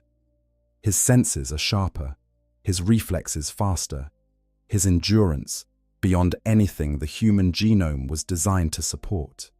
He can eat poison, breathe toxic air, see in the dark, hear a heartbeat through a wall, seal his own wounds in seconds, enter suspended animation, spit acid, and survive injuries that would kill a normal person several times over. But he is not finished. Not yet. Not by a long way. In the closing years of the 41st millennium, a new development shook the Adeptus Astartes to its foundations. Archmagos Dominus Belisarius Call, a tech priest of the Adeptus Mechanicus, whose genius was matched only by his arrogance, unveiled the culmination of a project that had been 10,000 years in the making. Tasked by the Primarch Robut Guilliman himself, in the aftermath of the Horus Heresy, Call had been working in secret to improve upon the Emperor's original design for the Space Marines. The result was the Primaris Space Marines, a new breed of Astartes that were bigger, stronger, faster, and more resilient than their predecessors, now known as the Firstborn. The key to the Primaris Marines lay in 3 additional gene seed organs that Call had developed, bringing the total number of implants from 19 to 22. These 3 organs had combined with more stable gene seed derived from a device called the Sang Primus Portum, which contained genetic material harvested directly from the Primarchs themselves, created Astartes, who stood a full foot taller than their firstborn counterparts, and possessed capabilities that pushed even further beyond the boundaries of what was considered possible. The first of the 3 Primaris organs is the sinew coils, also known as the steel within. Unlike the other Astartes implants, the sinew coils are not strictly biological. They are a bionic implant, a series of durametallic coil cables that are woven through the Marine's muscles and tendons, reinforcing them with an additional layer of metallic fiber that contracts with incredible force.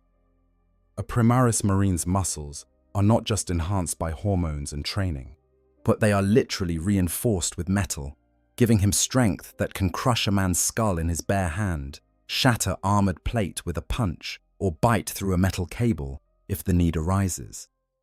The sinew coils also provide another layer of internal defense, the metallic fibers acting as a secondary structure that can hold the body together even if the muscles and tendons they reinforce are damaged. The second Primaris organ is the Magnificat, also called the amplifier. This is a small, thumbnail-sized lobe that is inserted into the cortex of the brain. The Magnificat secretes hormones that increase the body's growth functions, while also intensifying the function of the other transhuman implants, particularly the osmodula and the biscopea. It is the Magnificat that is primarily responsible for the increased size of Primaris Marines compared to their firstborn brethren, pushing their height to 8 feet or more in some cases. But the Magnificat carries a secret significance that goes beyond simple growth enhancement. It is, in truth, only half of an organ that the Emperor designed for his primarchs, the dual-valve immortis gland, sometimes called the Godmaker.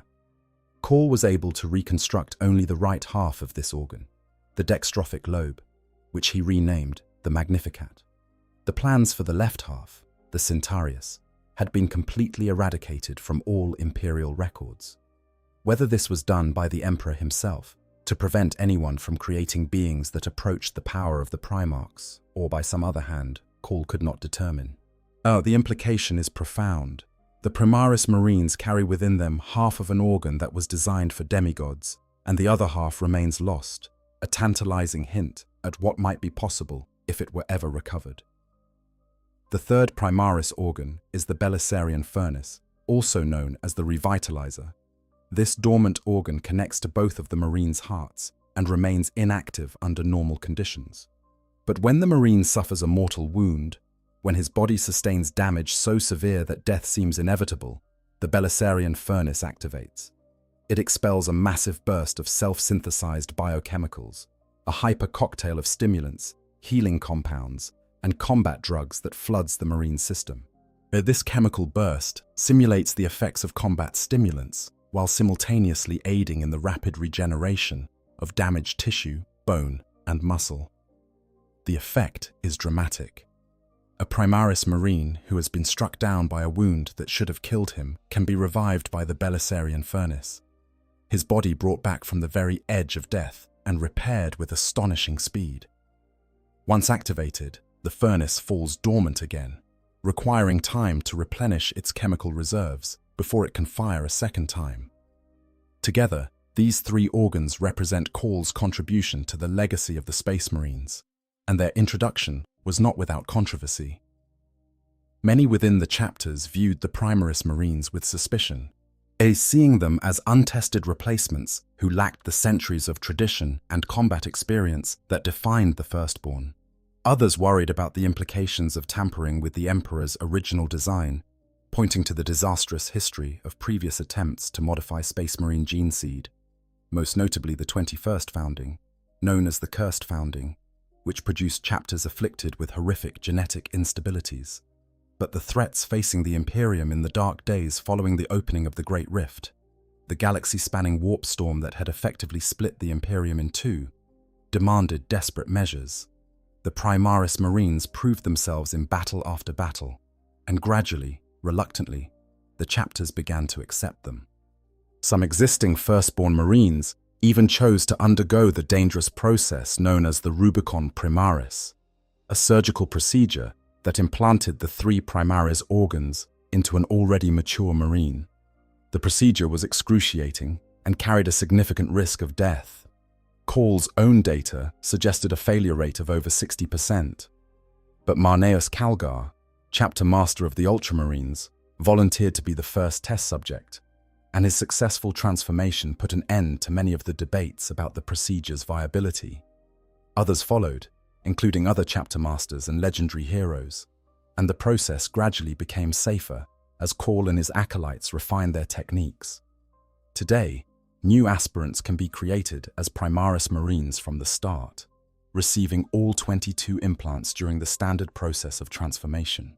The distinction between firstborn and Primaris is fading, and within a few more generations, it may disappear entirely, as all new Space Marines are created using the enhanced template that Call developed.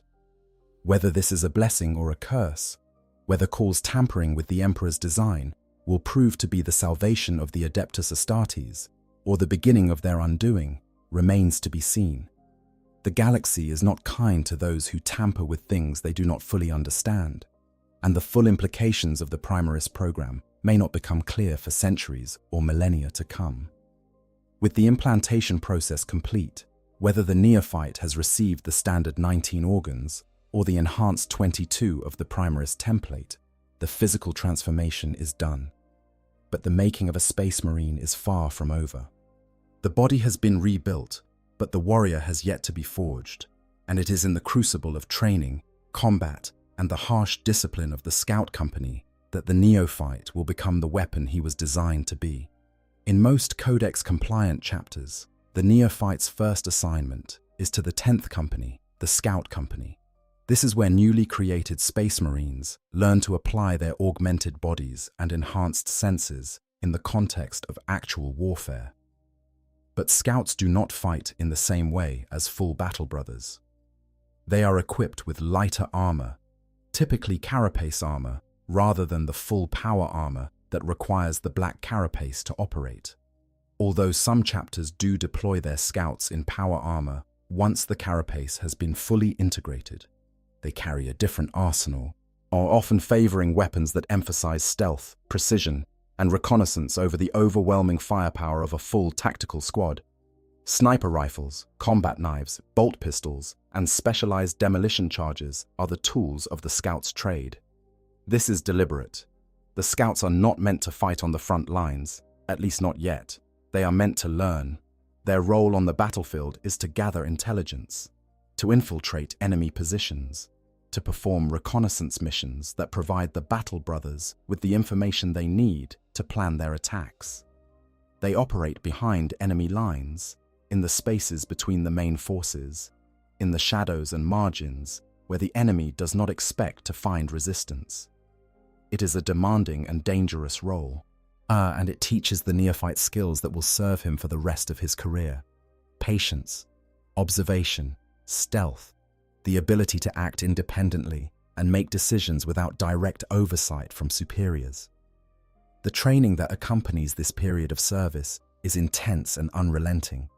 The neophyte trains every day, for hours at a time, in disciplines that cover every aspect of warfare, from marksmanship to hand-to-hand combat, from demolitions to survival techniques, from tactical doctrine to the maintenance and repair of his own equipment. He is pushed to the absolute limits of his augmented body and then beyond, tested again and again to ensure that his implants are functioning correctly and that he has learned to control and utilize them with the instinctive ease that combat demands. The Black Templars, characteristically, do things differently. They do not maintain a traditional Scout Company.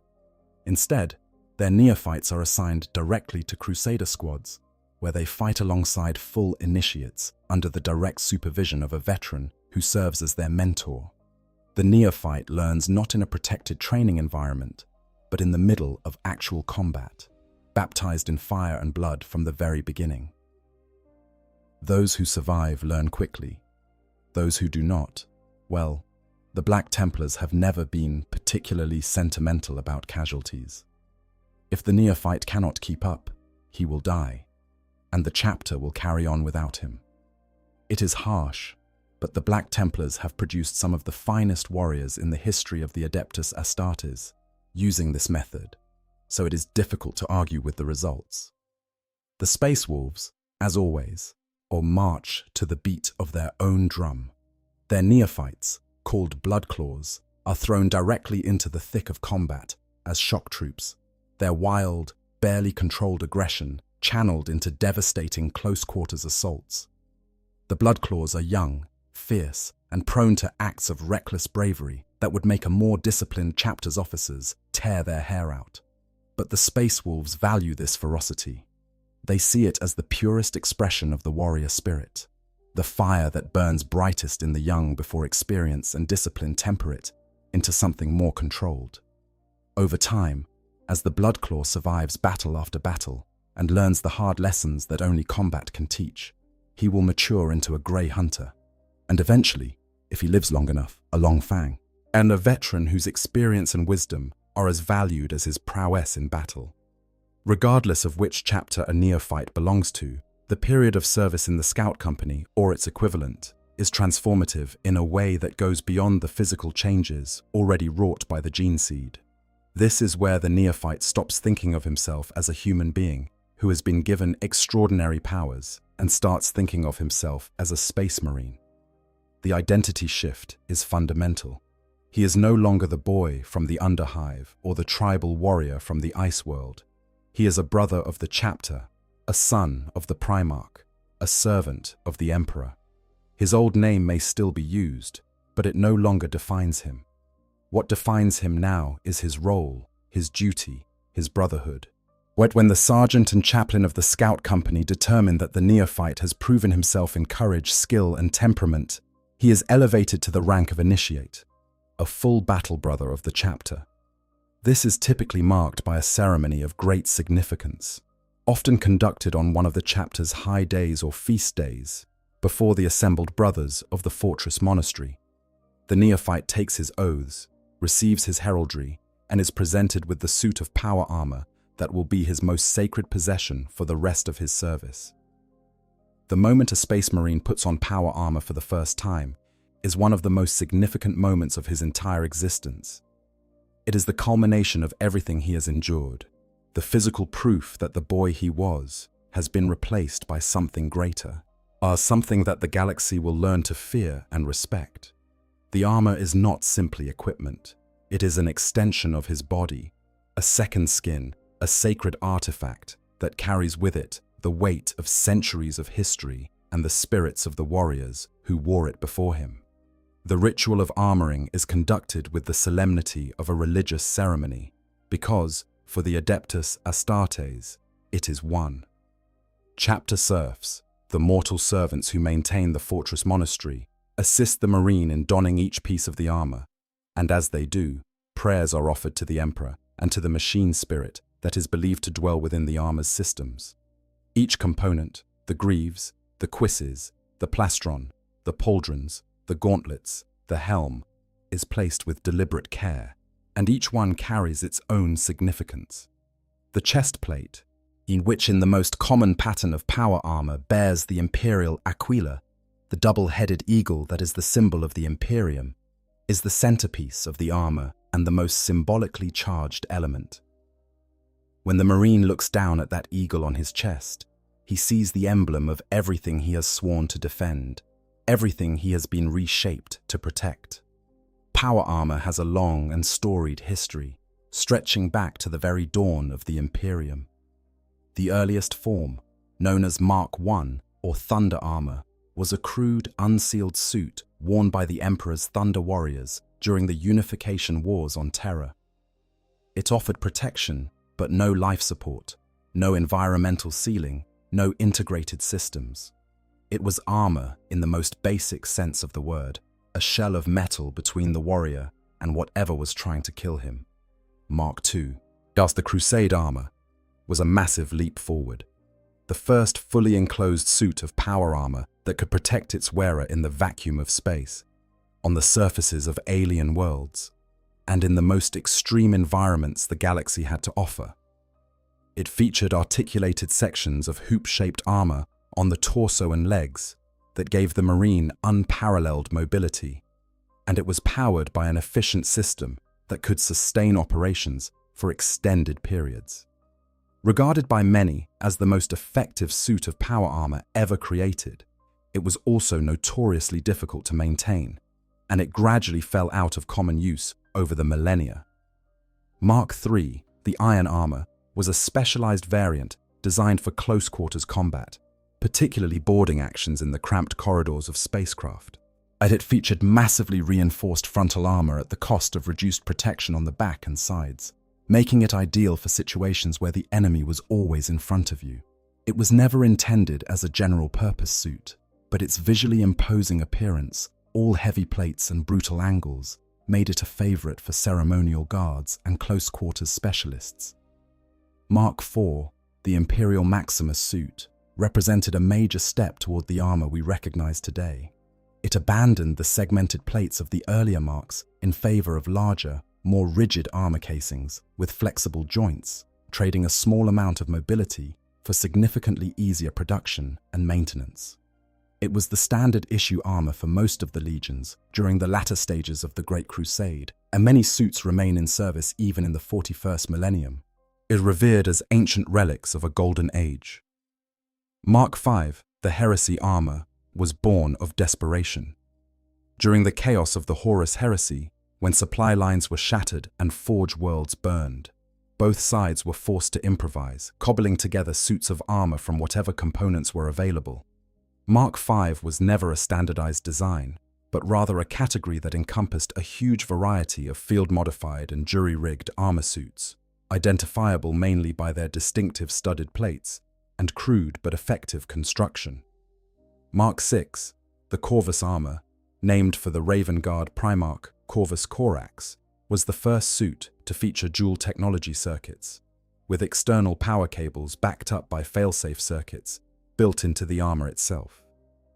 Its distinctive beaked helmet, which gives it its popular nickname among fans, became one of the most recognizable elements of Space Marine iconography. Primarily distributed to Loyalist legions during the Heresy, Mark VI suits remain in use by many chapters in the 41st millennium. Mark VII, the Aquila armor, is the most common suit of power armor in the current era.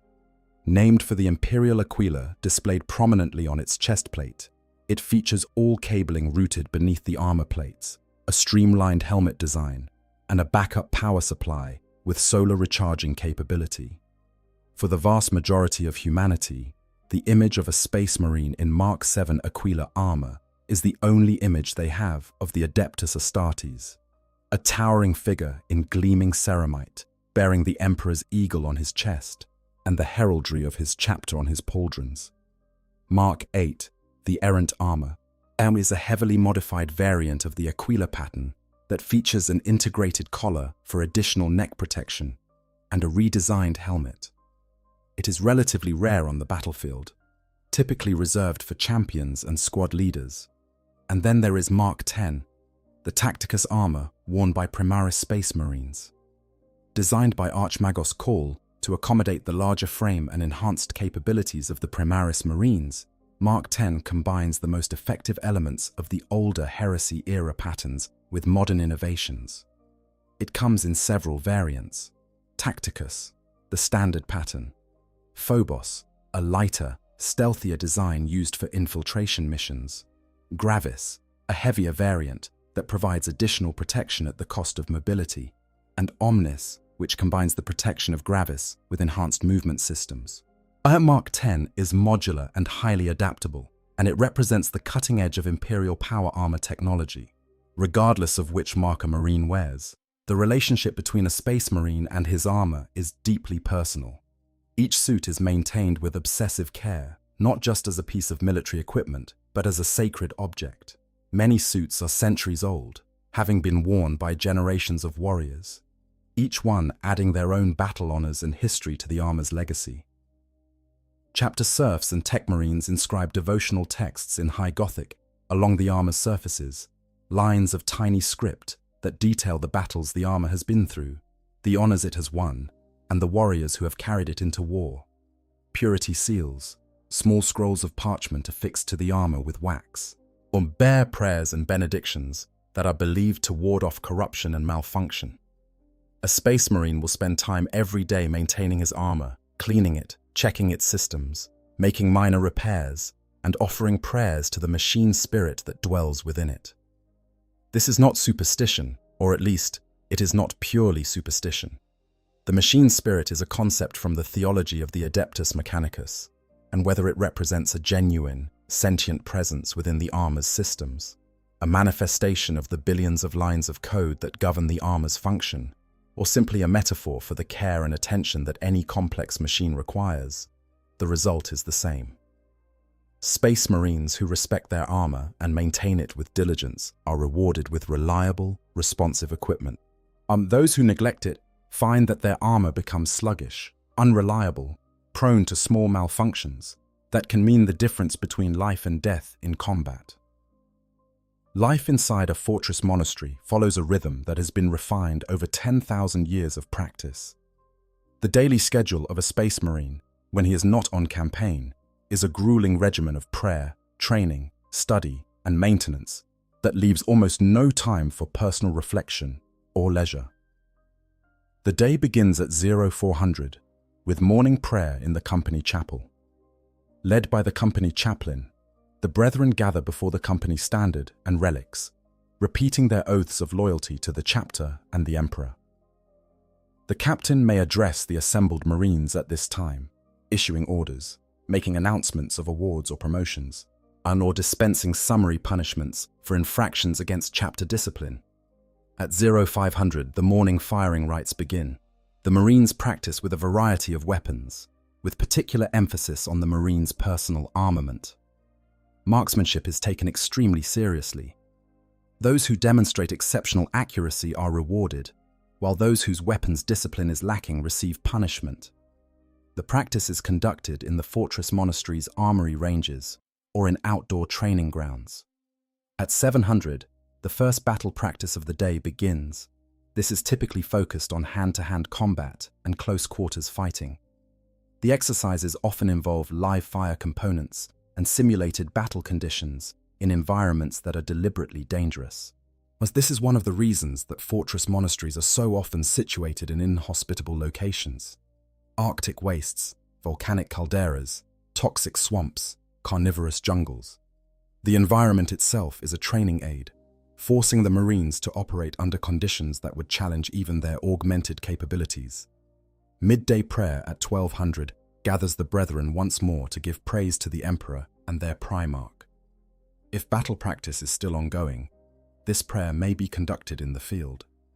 Any brothers who have been severely injured during the morning's exercises are transported to the apothecarian for treatment. The midday meal at 1300 is the Marines' first food of the day, and it is often something that would be inedible to ordinary humans, and either a highly concentrated nutritional substance or a local creature that was hunted and killed during the morning's battle practice.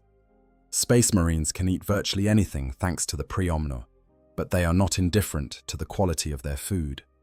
The chapter's cooks are highly regarded among the mortal staff, and the taste of food is one of the few simple pleasures that Space Marines can still enjoy. Tactical indoctrination at 1315 uses hypnotherapy and psycho-conditioning to rapidly assimilate new information, from battle languages to alien weaponry specifications to squad-level tactical doctrine. This is where the lessons of the morning's battle practice are reviewed and integrated into the Marines' growing body of tactical knowledge. Afternoon battle practice at 1500 focuses on squad and company-level operations, with specialist units like Devastators and assault troops honing their particular skills, while tactical squads practice close support with dreadnoughts, armored vehicles, and personnel carriers.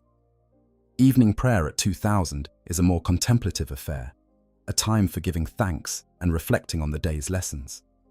Gene seed sampling may be conducted at this time, as the day's physical activity stimulates the progenoid glands and provides optimal conditions for monitoring their development. The evening meal at 2100 is more substantial than the midday meal, with high-protein food prepared by the chapter's serfs. Younger brothers receive specially enriched meals to support their continued development. At the discretion of the chapter master, alcohol may be permitted during the evening meal if the day's training has been conducted to a satisfactory standard.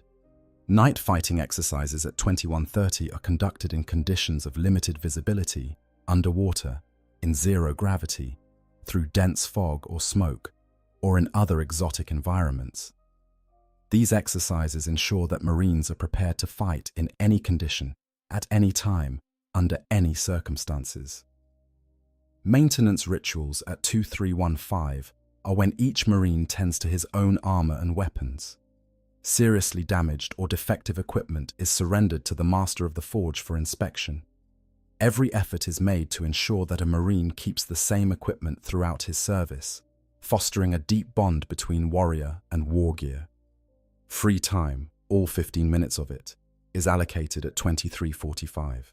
In some chapter masters view even this brief period as an unnecessary indulgence, but it is maintained out of reverence for Reboot Guilliman's instruction in the Codex Astartes to consider the magnitude of one's duty at leisure, but act without hesitation when action is required. Marines may use this time as they see fit, though the options are limited. Some meditate, some read, some simply sit in the quiet and exist for a few minutes as something other than a weapon. The rest period begins at midnight. Space Marines do not truly need sleep thanks to the catalepsian node, but extended interference with normal sleep patterns has been shown to impair efficiency and cause personality disorders.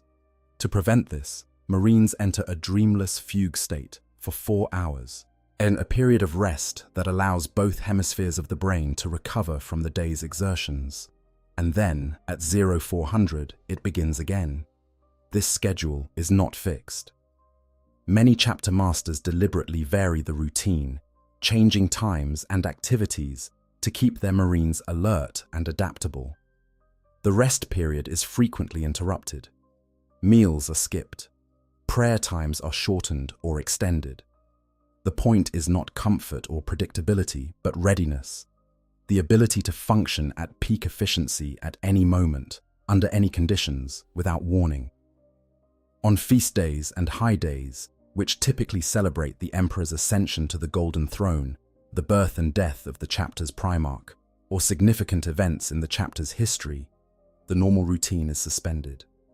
The entire chapter gathers in the Assimularum for prayers led by the chapter master, followed by a day of celebration that includes contests of skill and strength. These are also the traditional occasions for the acceptance of neophytes, the elevation of initiates to full brothers, and the recognition of veterans who have earned a place in the first company. Beyond the daily routine, a Space Marine's life within the chapter offers several paths of specialization that go beyond the standard combat roles. Some Marines are called to serve as chaplains, the warrior priests who are responsible for the spiritual and psychological welfare of their brothers. Chaplains lead prayers, deliver sermons, conduct rituals, and stand vigil over the chapter's most sacred relics and traditions. On the battlefield, they are fearsome combatants who wield the Crozius Arcanum, a powered weapon that is both tool of faith and instrument of destruction. Their skull-faced helmets are among the most recognizable icons of the Adeptus Astartes, and their presence on the front line is a source of inspiration and courage for every Marine who fights alongside them. Others are chosen for the Apothecarian, the chapter's medical corps.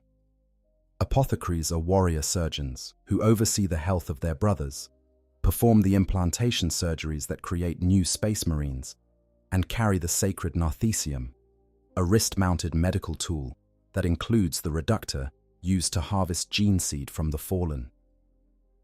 On the battlefield, apothecaries fight alongside their brothers, providing medical aid under fire and ensuring that the gene seed of the dead is recovered, as no matter the cost. A select few are sent to Mars, the seat of the Adeptus Mechanicus, to train as tech marines. These specialists are initiated into the mysteries of the machine, learning to maintain and repair the chapter's vehicles, weapons, and power armor to a standard that exceeds even the diligent maintenance of a regular battle brother. Tech Marines walk a fine line between two worlds, the brotherhood of the chapter and the priesthood of the Mechanicus, and they are often viewed with a mixture of respect and suspicion by their brothers, who sense in them a loyalty divided between the chapter and the machine god of Mars. Marines who possess psychic abilities are inducted into the Librarium and trained as librarians, the chapter's psycho warriors.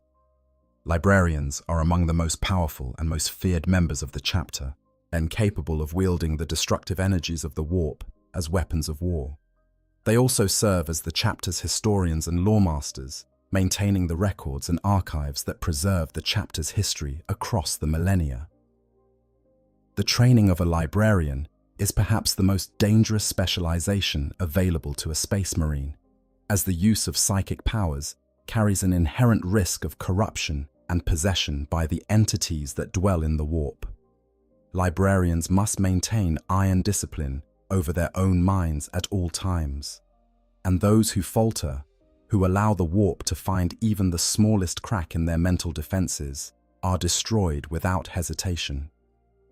These specialist roles exist alongside the standard progression of a Marine's career through the chapter's companies. And a battle brother will typically serve in one of the reserve companies, the 6th through 9th, which are organized by specialty: tactical, assault, devastator, or scout.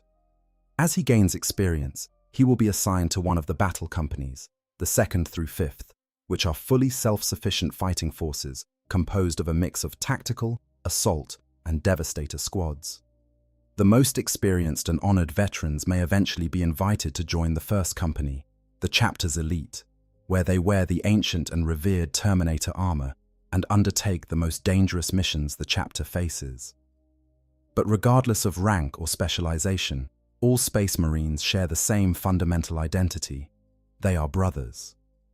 Not in the metaphorical sense that soldiers in any army might use the word, but in a deeper, more literal sense.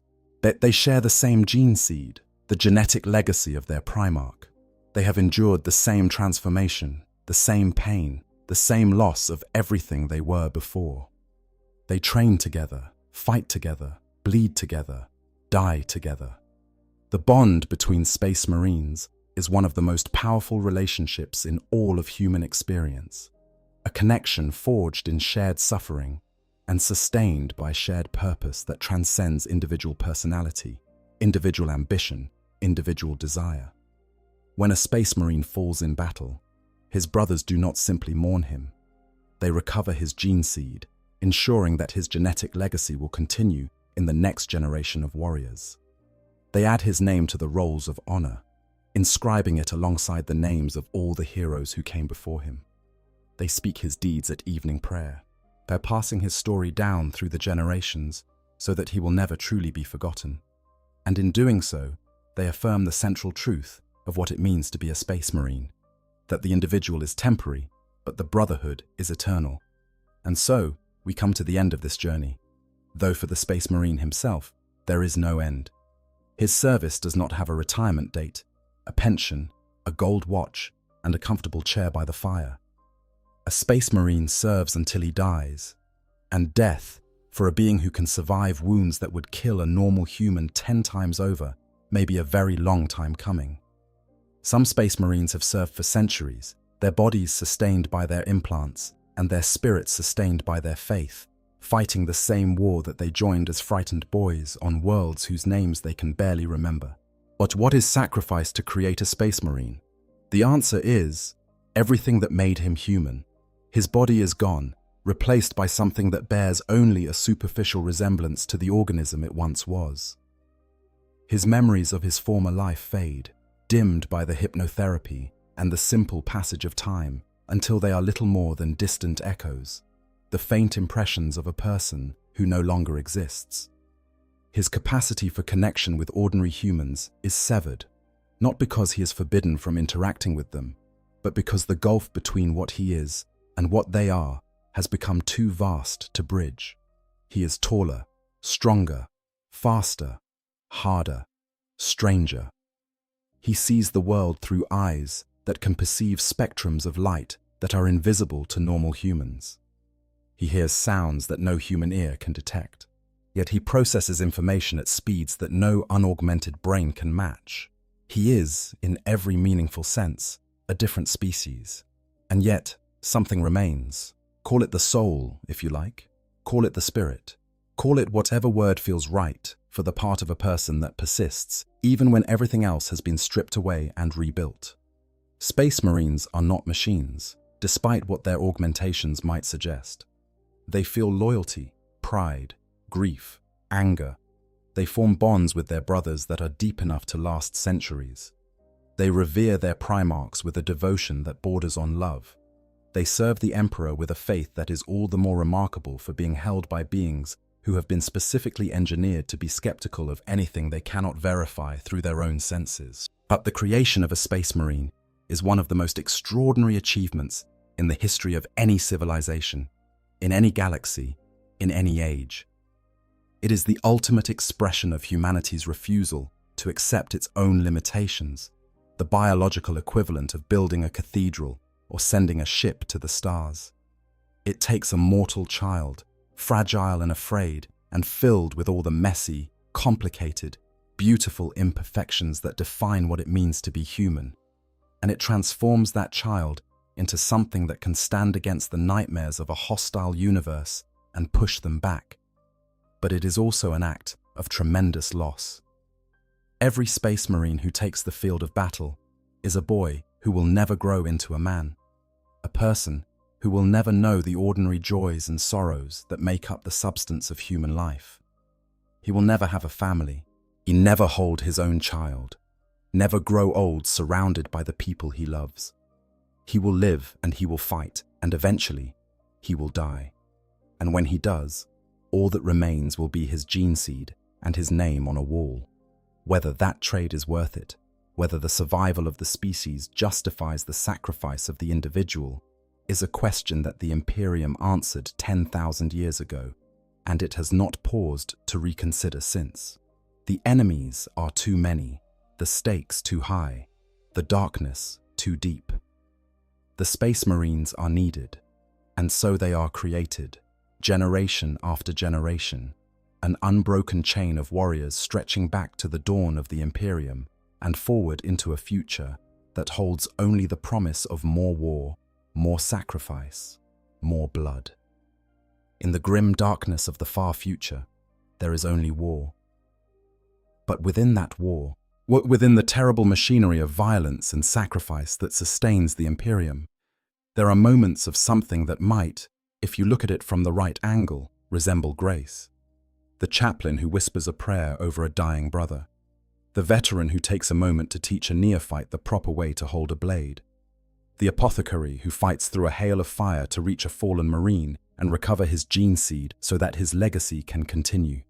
The scout who looks up at the stars for the first time through his augmented eyes and sees, truly sees, the galaxy that he has been reborn to defend. These moments are small, and they are easily lost in the thunder of guns and the screaming of the dying. But they are there, and they are real, and they are worth remembering. Because at the heart of every Space Marine, or beneath the ceramite and the adamantium, beneath the 19 engineered organs and the decades of conditioning, beneath the cold, precise lethality that defines his existence on the battlefield, there is still, somewhere, the echo of the boy who walked into the fortress monastery and gave up everything he was so that others might live. That echo is quiet. It is fading. It may, in time, disappear entirely, consumed by the machine of war that sustains the Imperium. But it is there, and it is enough. There is one final aspect of becoming a Space Marine that deserves our attention, one that is rarely discussed, but that sits at the very heart of what the Adeptus Astartes are and why they endure. It is the question of identity, not just the identity of the individual Marine, but the identity of the chapter as a whole. A Space Marine chapter is more than a military organization. It is a culture, a tradition, a living repository of 10,000 years of history and ritual and accumulated wisdom.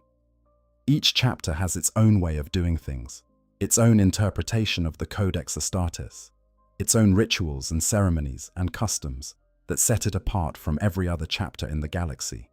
And this culture, this identity, is transmitted from generation to generation, not through written records alone, but through the gene seed itself, through the shared biological inheritance that connects every Marine in the chapter to every other Marine who has ever served, stretching all the way back to the Primarch himself. When a neophyte receives his gene seed, he is not simply receiving a collection of engineered organs, he is receiving a legacy. The gene seed carries within it the genetic imprint of the Primarch, the biological memory of 10,000 years of warriors who carried the same gene seed before him, the accumulated mutations and quirks and characteristics that make his chapter unique. The Ultramarines gene seed is stable and pure, producing Marines who are reliable, disciplined, and consistent, traits that mirror the character of Reboot Guilliman himself. The Space Wolves gene seed is wild and unpredictable, producing Marines who are fierce, independent, and prone to the kind of inspired, instinctive behavior that more structured chapters would find alarming. The Blood Angels gene seed is brilliant but flawed, producing Marines of extraordinary passion and martial beauty who carry within them the seeds of their own destruction. The gene seed does not just create the Marine. In a very real sense, it creates the chapter. Every chapter's character, every chapter's strengths and weaknesses, every chapter's distinctive approach to warfare and worship and brotherhood can be traced back to the gene seed and the Primarch from which it was derived. The chapter's culture reinforces and elaborates upon these genetic tendencies, creating a feedback loop that deepens and intensifies the chapter's identity with each passing century. This is why the loss of gene seed is considered such a catastrophe. When a Marine falls in battle and his gene seed is not recovered, it is not just the loss of a potential future Marine. It is the loss of a tiny piece of the chapter's identity, a severing of one thread in the vast, an interwoven fabric of genetic inheritance that connects the chapter to its past and its future.